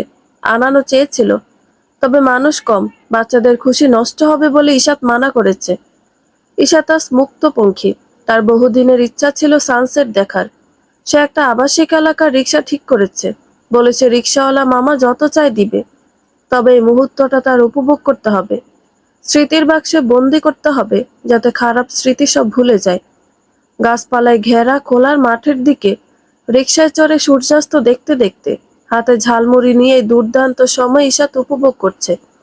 প্রত্যেকটা আটপৌরে বাঙালির মেয়ের সাজে কোথাও না কোথাও এই সুন্দর সব ইচ্ছা লুকিয়ে আছে। ঈশাতের বয়স যখন 15, তখন থেকে সব অবহেলা তাকে ব্যাপক কষ্ট দিত। ভাই বোনদের প্রতি মা বাবার একপাক্ষিক ভালোবাসাও ঈশাত খুব ভালোভাবে টের পেত। তখন শুধু রুমে সংলগ্ন জানালা দিয়ে টুকটাক প্রকৃতি দেখে নিজেকে বুঝ দিত। ভাইদের হালকা বকা দিলেই তা ফুট করে ঘর থেকে বের হয়ে যেতে পারত। যা ঈশাতের বেলায় বিলাসিতা। বাঙালি প্রত্যেকটা মেয়ে হয়তো বা রিলেট করতে পারবে, যারা আত্মীয়দের কটু কথা শুনে অন্যায় আচরণ মেনে নিয়ে সময়ের পর সময় শুধু চোখের জল ফেলে গেছে। তারা সবাই যেন নিজেদের পছন্দের সময়গুলো এভাবে উপভোগ করতে পারে, এই দোয়া ঈশাত মনে মনে করল। আরো একবার নিজেই টের পেল পৃথিবীর সবচেয়ে সুন্দর বন্ধুত্ব হলো নিজের সাথে বন্ধুত্ব করা। কারণ যে আঘাতগুলোর মধ্যে দিয়ে আমরা যাই তা কখনো কেউই বুঝতে পারবে না। আর আমরা নিজেকে বাদ দিয়ে অন্যের মধ্যে সুখ খুঁজি। বোকা মানুষ, নিজেকে ভালো না বাসলে অন্যকে ভালো কেমনে বাসবে। সেদিন খুব চমৎকারভাবে নিজের সঙ্গে চমৎকার সন্ধ্যা উপভোগ করলো ঈশাদ। টং দোকানে বসে চা খেলো, বসে বসে রাস্তার ব্যস্ত মানুষজনদের দেখে গেল, নিজেকে একটা ফুল গিফট করলো, যা যা মন চায় সব করলো। কেয়া পাতা কাল হো না হো, অতীতের ঘা গুলো এখনো দগদগে। মাঝরাতে উঠেও প্রচুর ফুফানি ছুটে। পর মুহূর্তে নিজেকে ঠিক করে ফেলে ঈশাদ। তাও নিজের জীবন, নিজের এক একটা দিন থামিয়ে থাকতে দেয় না। শরীর খারাপ লাগলে সেদিন সব বাদ, রেস্ট। বেশি মন খারাপ থাকলে ডালে চালে খিচুড়ি করে। তবুও তিলতম মন খারাপ করে গোটা দিন বরবাদ করতে সে রাজি নয়। তার কাছে রিভেঞ্জের সর্বোচ্চ পর্যায় হচ্ছে নিজেকে ভালো রাখা। যা কিছু হোক না কেন, নিজেকে ভালো রাখা, যাতে যারা ছেড়ে দিয়েছে তারা হুট করে দেখতে পেয়ে আফসোসে মরুক, আর বাদবাকির জন্য সৃষ্টিকর্তা আছে। মামুনের মার কোমরে তীব্র ব্যথা, বাজেভাবে আছাড় খেয়েছে বাথরুমে। ঈশাদ যাবার একদিনের মাথায় ছেলে আরেকটা মেয়েকে ঘরে তোলে। প্রথম 1 মাস আলাভোলা থাকলেও সে ইদানিং টের পাচ্ছে ছেলে কেমন আলাদা হয়ে যাচ্ছে, আবার পর্যাপ্ত সেবাও পাচ্ছে না। সে নতুন পুত্রবধূকে হাঁক ছেড়ে বলল, রান্না হয়েছে দুপুরের, আসরের আজান দিবে। পুত্রবধূ রান্না টেবিলে দিলে সে বলল, রুমে দিতে। এতেই মুখ কালো করে খাবার রেখে গেল। সে বলল, বউ এত গত রাতের বাসি খাবার, নতুন রান্না করনি? পুত্রবধূ মাথা দোলালো, সে করেনি। মামুনের মা বিস্ময় নিয়ে বলল, তাহলে এতক্ষণ কি করছিলে? উত্তর এলো, ফোনে ভিডিও দেখছিলাম। মামুনের মা তেতে উঠল। মেয়েটাও পাল্টা জবাব দিল। রাগে তার শরীর কাঁপছে। 20 মিনিটের মাঝে মামুন এলো, এসে লাগিয়ে দিল ঝগড়া। সে হতভম্ব হয়ে গেল। এক পর্যায়ে মামুন বলল, তুমি এমন করেছিলে বলে ঈশাদ সংসার করতে পারেনি। মামুনের মা বিস্মিত হলো এবং পাল্টা বলল, তুমি বুঝি ভালো ছিলা? শুয়েছিলা কেন এই নর্তকীর সাথে ঘরে বউ থাকা অবস্থায়? নর্তকী বলে দুজনেই তেতে উঠল। মামুন বলল, বাবা তো ঈশাতের কারণে ঘর ছেড়ে আলাদা থাকছে, এখন বেশি বললে আমিও চলে যাব বউ নিয়ে, থাকো তুমি একা। মামুনের মা হতভম্ব হয়ে গেল। এত বড় হুমকি! ছেলে তো এমন ছিল না। তাহলে কি ঈশাতই ঠিক ছিল? ওই মেয়েটা কত ভালো ছিল। ঈশাত কেক খাচ্ছে, তার বেশ পছন্দের জিনিস। কথা সেটা না, মাসের অর্ধেকে হেলদি খাবার খেলে 2 নম্বরে জিহবাটার কারণে পুরো পৃথিবী খেতে মন চায়। এখনো ভেবেছিল মিষ্টি বাদ দিবে, আর সে তো এসে বড় 1 পিস কেক দিয়ে গেল। মেয়েটা এখন আর পরিবারের ওপর ডিপেন্ডেন্ট নয়, কেকের বিজনেস স্টার্ট করেছে। আর অর্ধেকের বেশি কেক তো ঈশাতকেই খাওয়ায়। আর ঈশাতের বেহায়া জিহবা নাচতে নাচতে খেয়ে ফেলে। সে তোর মতে ঈশাত নাকি তার লাইফ সেভার। ঈশাতের তখন মন চায় সে বলুক, সেতুরে তুই আপু ডাকিস, আমার আগে পিছে ঘুরিস, আমার সারাদিন কেমন গেছে জিজ্ঞেস করিস, আমার আর কিছুই লাগবে না। এই এক জীবনে বোন থেকেও বোনের আদর মহব্বত পাইনি আমি। তবে শক্ত খোলসে নিজেকে মুড়ে নেওয়ায় আর বলা হয়ে ওঠে না। প্রতিটা মেয়েরই উচিত নিজেকে শক্ত হস্তে গড়া, যাতে কেউ মুখের ওপর অপমান করে দিন বরবাদ করতে না পারে, অযথা ব্যবহার করে ছুঁড়ে ফেলতে না পারে, most important taken for granted হিসেবে নিতে না পারে। আজ রাঙামাটি যাবার দিন, সকাল 7টা প্রায়। ঈশাত পরেছে বিস্কিট কালার লং ফ্রক আর সাদা পালাজো। স্কার্ফ দিয়ে নিজেকে ভালোভাবে মুড়ে নিয়েছে। ওহ ওহ, সানগ্লাসও নিয়েছে। হালকা আইলাইনার দিয়ে পিঙ্ক কালারের লিপস্টিক দিয়েছে। ব্যাস, নিজে নিজের ওপর ফিদা। হোক তার রং একটু চাপা, তাতে কি? সৃষ্টিকর্তার সৃষ্টি সবাই সুন্দর। বাস ছেড়ে দিয়েছে রাঙামাটির উদ্দেশ্যে। ঈশাত কানে হেডফোন গুঁজে দিয়েছে। ব্লুটুথ থেকেও হেডফোন তার পছন্দের। আগে কেউ কিছু বললে কানে হেডফোন দিয়ে গান ছেড়ে দিত। সে জেনিফার লোপেজের এন্ড ইওর মামা গানটা ছেড়ে দিল। গানটা তাকে আলাদা একটা স্ট্রেংথ দেয়। বাসে নাস্তা দিছে স্যান্ডউইচ আর কেক আর আপেল। স্যান্ডউইচ দেখে ঈশাতের মন নেচে উঠল। আরেক বড়লোকি খাবার, চাইলেই সবসময় কিনে খাওয়া যায় না। তাই ঈশাত বাসায় ঘুচুং পুচুং করে বানিয়ে খায়। দুধের স্বাদ ঘোলে মেটানো আর কি। জয় আর সাজিদ চোখ খুলতে পারছে না ঘুমে। পেছনের সিটে মরা লাশের মতো পড়ে আছে। ওদিকে আহিল নিজের এক আলাদা জগতে আছে। সানগ্লাস পরে, জেল টেল চুলি দিয়ে, তার 3 বছরের বাচ্চার বেবি পাউডারও মুখে মেখেছে। গাড়ি ঝাঁকুনি দিতেই জয়ের ঘুম ভেঙে গেল। সে গালি দিয়ে বলল, আনারসের বাচ্চা, সুখে থাকতে ভূতে কিলায়, ইমার্জেন্সি বলে কই নিয়ে যাচ্ছিস? আহিল বলল, যেখানে নিয়ে যাক, হ্যাকটিক লাইফ থেকে একটু তো মুক্তি পাচ্ছি। সাজিদ বলল, উফ, জয় নড়ছিস কেন? জয় ঠাস করে থাপ্পড় মেরে বলল, শালা, আমি কি তোর বউ? মুখ আমার গলায় রেখেছিস কেন? সরা, সুরসুরি লাগে। আনান আর আহিল শব্দ করে হেসে দিল। সাজিদ বলল, তুই যে শক্ত, চাইলেই বউ হইতেও পারবি না। জয় বলল, তোর বউ হইতে চাচ্ছেটাকে? এখনো এই জয় হাঁচি দিলে মেয়েরা হুমড়ি খেয়ে পড়ে। আহিল বলল, হ্যাঁ, বমি করার জন্য, তোর নাকের ময়লা দেখে। সাজিদ বলল, তোরা চুপ থাক। জয় আর আহিল চিল্লিয়ে বলল, তুই চুপ থাক। জয় বলল, জানিস বসকে কি বলেছি? বন্ধুর বউ মরে গেছে, না হলে পটকা ছুটি দিচ্ছে নাকি? আহিল বলল, ভালোই, আনানের তো বউ নেই, এটাকেই ধরা যাক। জয় শান্ত কণ্ঠে বলল, তোকে কে বলল ওর বউ নেই? আনার চোখ বড় বড় করে তাকালো। সর্বনাশ, এই জয় মুখ খুললে। সে ড্রাইভ করতে করতে মিররে তাকিয়ে চোখ দিয়ে জয়কে শাসালো। জয় কুটিল হেসে বলল, আনারস, বন্ধু যাচ্ছি কোথায়? আনান শান্ত স্বরে বলল, রাঙামাটি। জয় বলল, মধুর লোভে মৌমাছি ছুটে ছুটে যায়। আনান সরু চোখে তাকালো। জয় এবার বিশ্রী কণ্ঠে গেয়ে উঠল, এই পথ যদি না শেষ হয় তবে কেমন হবে তুমি বলো তো? সাজিদ ঘুম জড়ানো কণ্ঠে বলল, পাদ না, পথ হবে। গানে বাধা পাওয়া জয় বলল, শামসুল্লাহর নাতি, পাদ বলি নাই, পথই বলেছি। ওঠ ঘুম থেকে। আনান এদের জ্বালায় মিউজিক বক্সে গান ছেড়ে দিল। বেজে উঠল রাহাত ফাতেহ আলী খানের সুরিলি আখিওয়ালে গানটি। রাঙামাটি বাংলাদেশের অন্যতম সেরা পর্যটন কেন্দ্র, যা রূপের রানী নামে পরিচিত। এখানকার প্রধান আকর্ষণ হলো সুবিশাল কাপ্তাই লেক, পাহাড়ি প্রকৃতির অপরূপ সৌন্দর্য, যা ভ্রমণ পিপাসুদের মুগ্ধ করে। দীর্ঘ কয়েক ঘন্টা পর ঈশাত এসে পৌঁছালো আকাঙ্ক্ষিত সফরে। ঈশাত আশেপাশে তাকে মুগ্ধ হলো। চারপাশে বিল্ডিং, ইমারত দেখে বড় হয় ঈশাত। প্রকৃতির এত কাছ থেকে দেখে খুব আপ্লুত বোধ করছে। তার ভেতরে এখন চঞ্চলতা আর কাজ করছে না। আগের সেই মুরব্বী ঈশাত চলে এসেছে। দু চোখ ছাপিয়ে জল আসতে চাইছে। একটা সময় সে কিসের মধ্যে দিয়ে গেছে শুধু সেই জানে। চারিদিকে অবহেলা আর অবহেলা, যত্নের ছিটে ফোঁটাও ছিল না। সে কি কখনো এত দূর পর্যন্ত আসবে ভাবতে পেরেছে?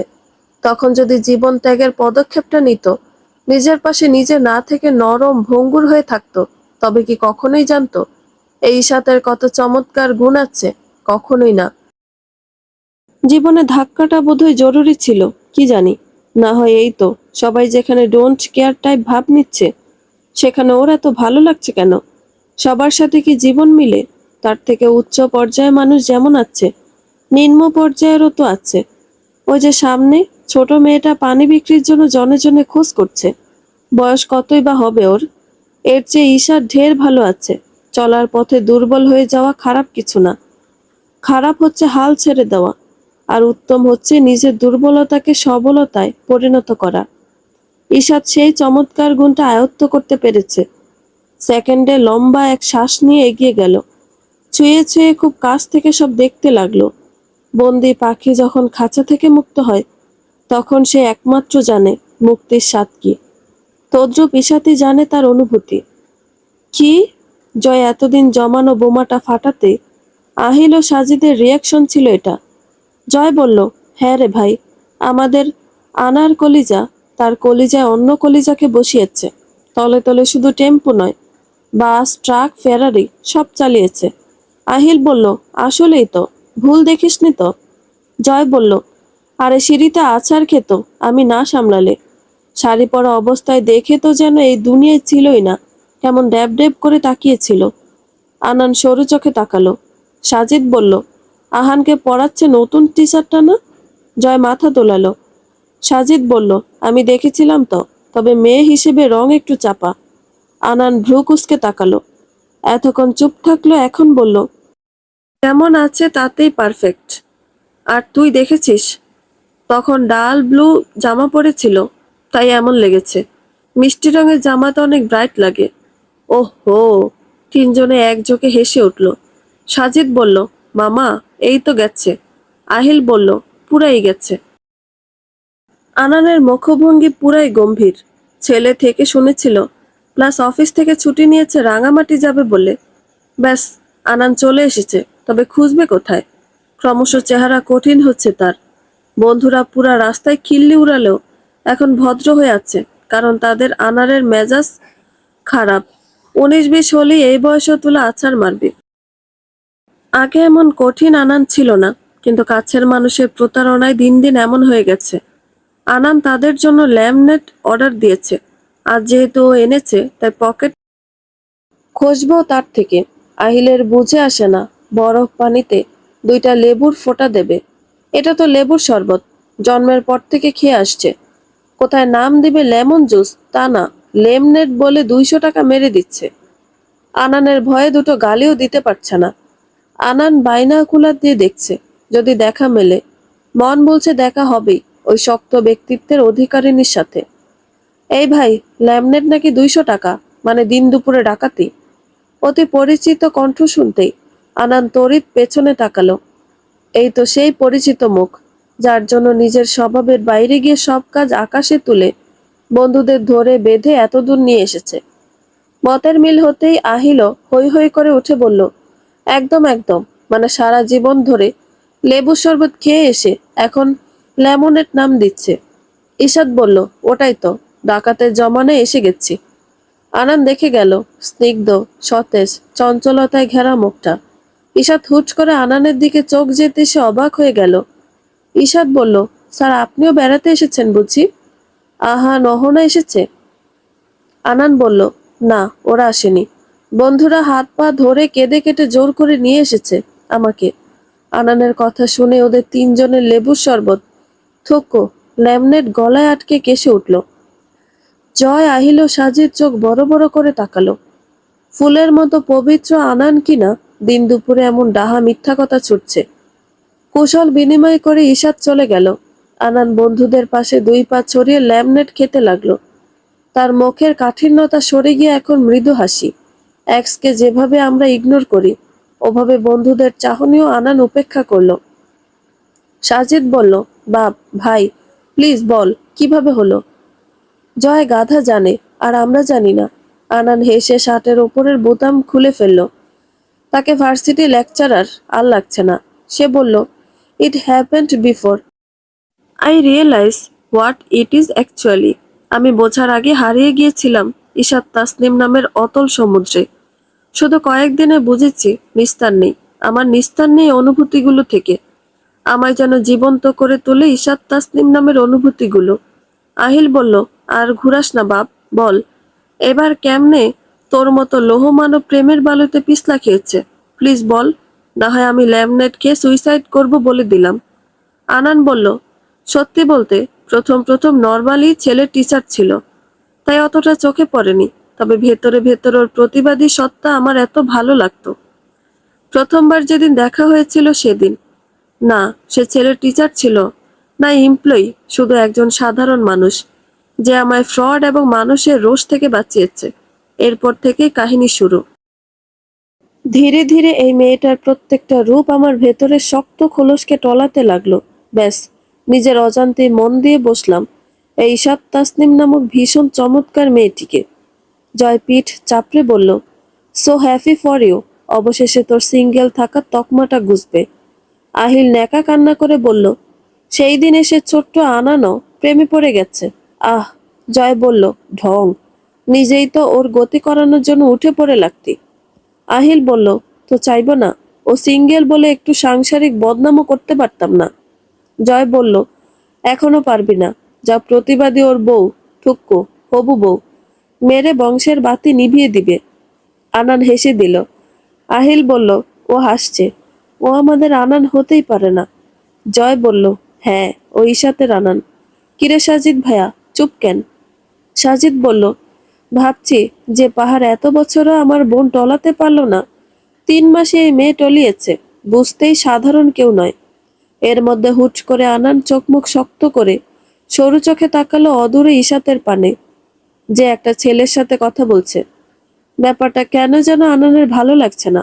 ছেলেটির চাহনিও ঠিক নেই। সে গট পায়ে গিয়ে গম্ভীর কণ্ঠে ডাকলো, মিস ইশাদ। ইশাদ ফিরে বলল, জি স্যার। আনান সরু চোখে ছেলেটার দিকে তাকাতেই ছেলেটা কি মনে করে সরে গেল। আনান একটা নূপুর বাড়িয়ে দিয়ে বলল, নিচে পড়ে গেছিল। ইশাদ ওটা নিয়ে বলল, ধন্যবাদ স্যার। ব্যাস চলে গেল। এবারও অতি পেশাদারি এই আচরণ আনানের পছন্দ হয়নি। অকারণে একটা শব্দ বলে না মেয়েটা। আনান বিড়বিড় করে বলল, আ ভেরি পচা ইয়েট বিউটিফুল পায়রা। বন্ধুদের কাছে ফেরত গিয়ে চেয়ারে বসতেই আহিল বলল, সারা জনম মুভি উপন্যাসে দেখে গেলাম নায়িকার পায়েল হারালে নায়ক যত্নেই রেখে দেয়। আর তুই পায়েল ফিরিয়ে দিলি কেন? আনান চিকেন ফ্রাই খেতে খেতে বলল, কারণ আমি গোটা ইশাদ তাসনিমকে রেখে দেব তাই। ও। বন্ধুরা সবাই হৈ হৈ করে উঠল। সাজিদ বলল, ভাই, তোর কপাল কিভাবে ওই ছোকরাকে ক্রেডিট ব্যাট দিয়ে বাড়ি দিল দেখলি? আহিল বলল, আমিও 1 মিনিটের জন্য ভয় পেয়ে গেছিলাম। জয় চিপস খেতে খেতে বলল, এখনো শুদ্ধ বাংলায় বলা হুমকিগুলো শুনিসনি। আনান বিড়বিড় করে বলল, আ ভেরি ফিয়ার্সি ইয়েট লাভেবল পায়রা।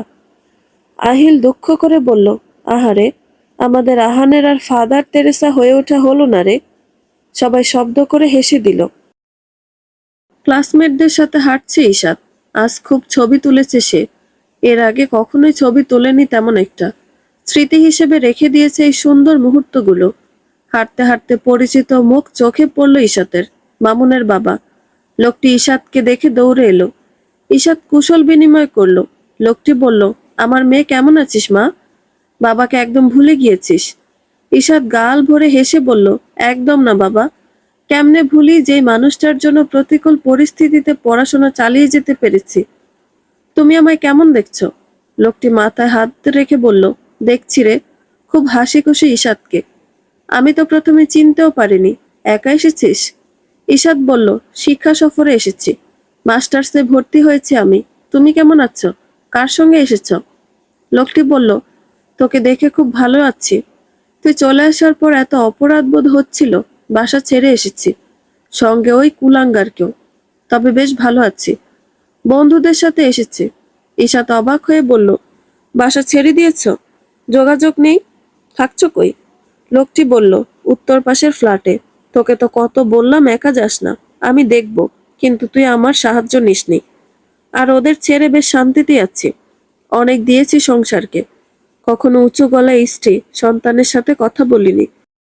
এর বদলে বুড়ো বয়সে পেয়েছি অসম্মান। এর চেয়ে দেখছি একাই শান্তি।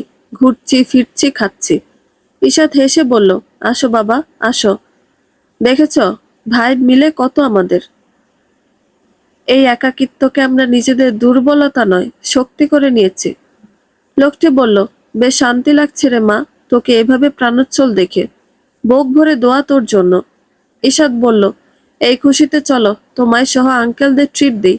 তোমার মেয়ে এখন ফুললি ইন্ডিপেন্ডেন্ট বলে কথা। ঈশাতের নুপুরটা আবার খুলে গেল। ধুর, শখ করে পরেও লাভ নেই। একটু আগে একটা ব্রেসলেট হারিয়েছে। সব ছেড়ে ছুড়ে ব্যাগে ঢুকিয়ে রাখলো। সে বেশ কিছু কিনেছে। তার মধ্যে সুন্দর 2টি টোট ব্যাগ আর হোস্টেলে যাদের সাথে খাতিল ওদের সবার জন্য হ্যান্ডমেড ব্রেসলেট। খাবার খাওয়া শেষ। বাপের বয়সে আঙ্কেলদের সাথে বেশ ভালো সময় কেটেছে। বাবা নিজের মেয়ে বলে পরিচয় করিয়ে দিচ্ছিল। এমন সময় দেখলো একটা ছেলে হাঁটতে হাঁটতে মেয়েদের আপত্তিকর জায়গায় ছুঁয়ে দিচ্ছে। তার এদিকে আসতেই ঈশাদ পাশে থাকা ছোট বাচ্চার ছোট কাঠের ক্রিকেট ব্যাট দিয়ে ধাম ধাম কয়েকটি বাড়ি দিয়ে দিল। ছেলেটা একদমও প্রেডিক্ট করতে পারেনি আশেপাশের সবার নজর ঈশাতের উপরে। তবে ঈশাতের সেসবে চোখ নেই। ওর চোখ জ্বলছে, যেন ভস্ম করে দেবে। কিভাবে বাজেভাবে ছুঁয়েছে ওই মেয়েটাকে। সে ভয়ে কেঁদে মায়ের পেছনে লুকিয়েছে। ছেলেটা ভেবেছে কেউ দেখেনি। ছেলেটা চিৎকার করে বলল, গায়ে হাত তুলছেন কে? ঈশা তো একই স্বরে বলল, বিশ্রীভাবে ছুবেন কেন?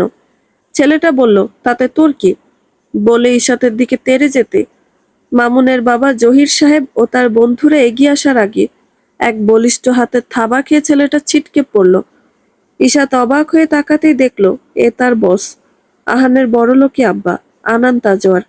ছেলেটা একটু উঠতেই ফের পটাপট কয়েকটা চট দিয়ে বলল, আনান, কাকে গালি দিয়েছিস তুই? Have any idea? ছেলেটা বলল, আহ আমি এখন লোক ডাকমু। আনান বলল, ডাক, যাকে ইচ্ছা ডাক। ইশাদ বলল, মেয়েদের বাজেভাবে টাচ করতে লজ্জা লাগে না? ডাক তো 14 গোষ্ঠীকে, আমার দাদাকে চিনিস? লেফটেন্যান্ট লুৎফুজ্জামান, আর্মির বড় অফিসার। একটা কলে 214 গোষ্ঠী আর্মির টর্চার সেলে। ছেলেটা ভয়ে পিছিয়ে গেল। এই টানটান মুহূর্তে এই লুৎফুজ্জামানের ডাহা মিথ্যা কথাটায় আনানের চরম হাসি পেল। সে হাসি চেপে বলল, আয়, পিছিয়ে যাচ্ছিস কেন? ঈশাত আনানকে গড় করে সব বলতেই আনান আর্মি কন্ট্রাক্ট করে ছেলেটাকে ধরিয়ে দিল। জয়, আহিল আর সাজিদ একসাথে বলল, পাওয়ার কাপেল। জহির সাহেব অভিজ্ঞ চোখে দেখে গেলেন ঈশাত আর আনানকে। তারা যে পূর্ব পরিচিত বোঝা যাচ্ছে। এমন হলে তিনি মন ভরে দোয়া করে দিলেন ঈশাতের ভবিতব্যের জন্য। আনান আসতে আহিল বলল, মেয়েটা যে লেফটেন্যান্টের নাতনি, তুই বলিসনি কেন? আনান পানি খাচ্ছিল, ছিটকে পড়ল হাসির দরুন। জয় হাসতে হাসতে বলল, ওটা মিথ্যা কথা। আহিল বলল, ঈশা যে কনফিডেন্সের সাথে বলল, মিথ্যে তো লাগেনি। জয় বলল, মিথ্যা কথাই। এরপর সেদিনের মার্কেটের ঘটনাটা বলতে আহিল সাজিদ অবাক হলো। ভালোই 2 নম্বরই জানে তো মেয়েটা। ভদ্র সভ্য আনানের কপালে প্রতিবাদী পড়ল। Lunch time. প্যাকেটে করে বিরিয়ানি দেওয়া হলো। যে যে পারছে বসে খাচ্ছে। ঈশাত একটা বড় পাথরের ওপর বসে চুলগুলো ঝুঁটি করে খাওয়া শুরু করলো। ওরে মজা! অদূরে বসে আনান একমনে শুধু তাকেই দেখে গেল। মেয়েটা অতি সাধারণ, কোনো বাড়তি কিছু নেই, তবু আনানকে এত টানছে কেন? আনান এতটা দুর্বল হচ্ছে কেন? কই, মেয়েটা তো তার দিকে ফিরেও তাকায় না। মেয়েটার অতীতের আঘাত কি খুব বেশি, নাকি সে অন্য কাউকে পছন্দ করে? আনান আর ভাবতে পারল না। তার ইদানিং এই হাওয়া বাতাস ভালো লাগে। কাজ করতে করতে রাত জাগলে রাতের নিস্তব্ধতা অনুভব করতে ভালো লাগে। সকালবেলায় সুন্দর করে ফিটফাট হয়ে কাজে যেতে ভালো লাগে। মোস্ট ইম্পর্ট্যান্ট, মনে এক আলাদা শান্তি, অদ্ভুত ভালো লাগা কাজ করে কেন? এই ঈশাত তাসনিমের জন্যই তো। সে ঘটনাগুলো সব ভাবতে লাগলো। উত্তর এলো সন্তুষ্ট চিত্তে। ঈশাত তাসনিম নিজের চারপাশে যে দেওয়াল তুলে রেখেছে, তা কোনো পুরুষ মানুষ ভেদ করতে পারেনি। না কোনো পুরুষের অস্তিত্ব আনান টের পেয়েছে। এখন নিজেকে যেভাবে পরিবর্তন করা লাগবে আনান করবে। তবুও ঈশাত তাসনিমের গড়া দেওয়ালটাকে সে টপকাবেই। এরপর ওই দেওয়ালটাকে বিয়ে বাড়ির সাজে সাজিয়ে তার স্ট্রং পায়রাকে নিজের করে নিবে। অবশ্যই ঈশাত তাসনিমের মতামতের ওপর ভিত্তি করে। সবাই এসেছে ঝুলন্ত ব্রিজে। কি সুন্দর! এর উপরে এসেছে ঈশাত ক্লাসমেটদের সাথে। এখানে তেমন মানুষ নেই। আনান বন্ধুদের সাথে আশেপাশে ঘুরছিল। অমনি দেখল এক প্রতিবাদী নারী সহজ রাস্তা ছেড়ে পাথরের কঠিন রাস্তা ধরে হাঁটছে। এমনিও তার আচার খাওয়ার ধাত আছে। আসন্ন বিপদ আঁচ করতে পেরে আনান ওপাশে এগিয়ে গেল। সংসারের নামে অনর্গল একমনে বদনাম করতে থাকা আহিল যখন দেখল আনান উঠে অন্য পাশে যাচ্ছে, তখন তার মান সম্মানে লাগলো। সে বলল, এ আনান, দাঁড়া, এখনো পটকা টাকলা শ্বশুরের বদনাম করা বাকি। শুনে যা, এই শুনে যা। ঈশাতের কি যে ভালো লাগছে। উঁচু নিচু পটটা সে জোতা খুলে নিল। ক্লাসমেট ডাকতেই পিছু ফিরতে গিয়ে খেলো উল্টা আছাড়। ধরফর করে উঠল ঈশাতের কলিজা। নিচে পড়লে হাত পা সব ছিলে যাবে। গেছেও বোধহয়, কিন্তু সে ব্যথা পাচ্ছে না কেন? চোখ খুলে দেখলো আহানের আব্বা তাকে ধরে রেখেছে, তাও নায়কের মতন। তবে তার হাত ঈশাতের কোমরে খুব হালকা করে রাখা বোধহয়। ইয়া মাবুদ! এতদিন বিশ্রীভাবে আছাড় খেলো, আজ নায়িকার মতো খেয়েছে আছাড়। জয়, আহিল, সাজিদ সব ড্যাব ড্যাব করে তাকিয়ে আছে। তখনই জয়ের অ্যান্ড্রয়েড ফোন আকাশ কাঁপিয়ে বেজে উঠল। আইসি ল্যাংটা, জাইমু ল্যাংটা, ল্যাংটা সুলেমান, আমার বাবার লাগি গো, মন করে আনচান। আনান দ্রুত হাতে ঈশাত তাসনিমকে তুলল। ক্রোধ নিয়ে জয়ের দিকে তাকালো। জয় কোনো রকম কল কেটে দিল। মানে আনানের অনুভূতি কাঁচা কলার ভর্তা হয়ে গেল। এই জন্মায় রোমান্টিক গান শোনা লাগবে না তার। বন্ধুরা, গল্পটি ভালো লেগে থাকলে একটা লাইক করে দিবেন এবং গল্প সম্পর্কে কোনো মতামত জানানোর থাকলে কমেন্ট করতে পারেন। গল্পের বাকি অংশ শোনার জন্য চ্যানেলটি সাবস্ক্রাইব করে পাশেই থাকবেন। ধন্যবাদ সবাইকে। ভালো থাকবেন।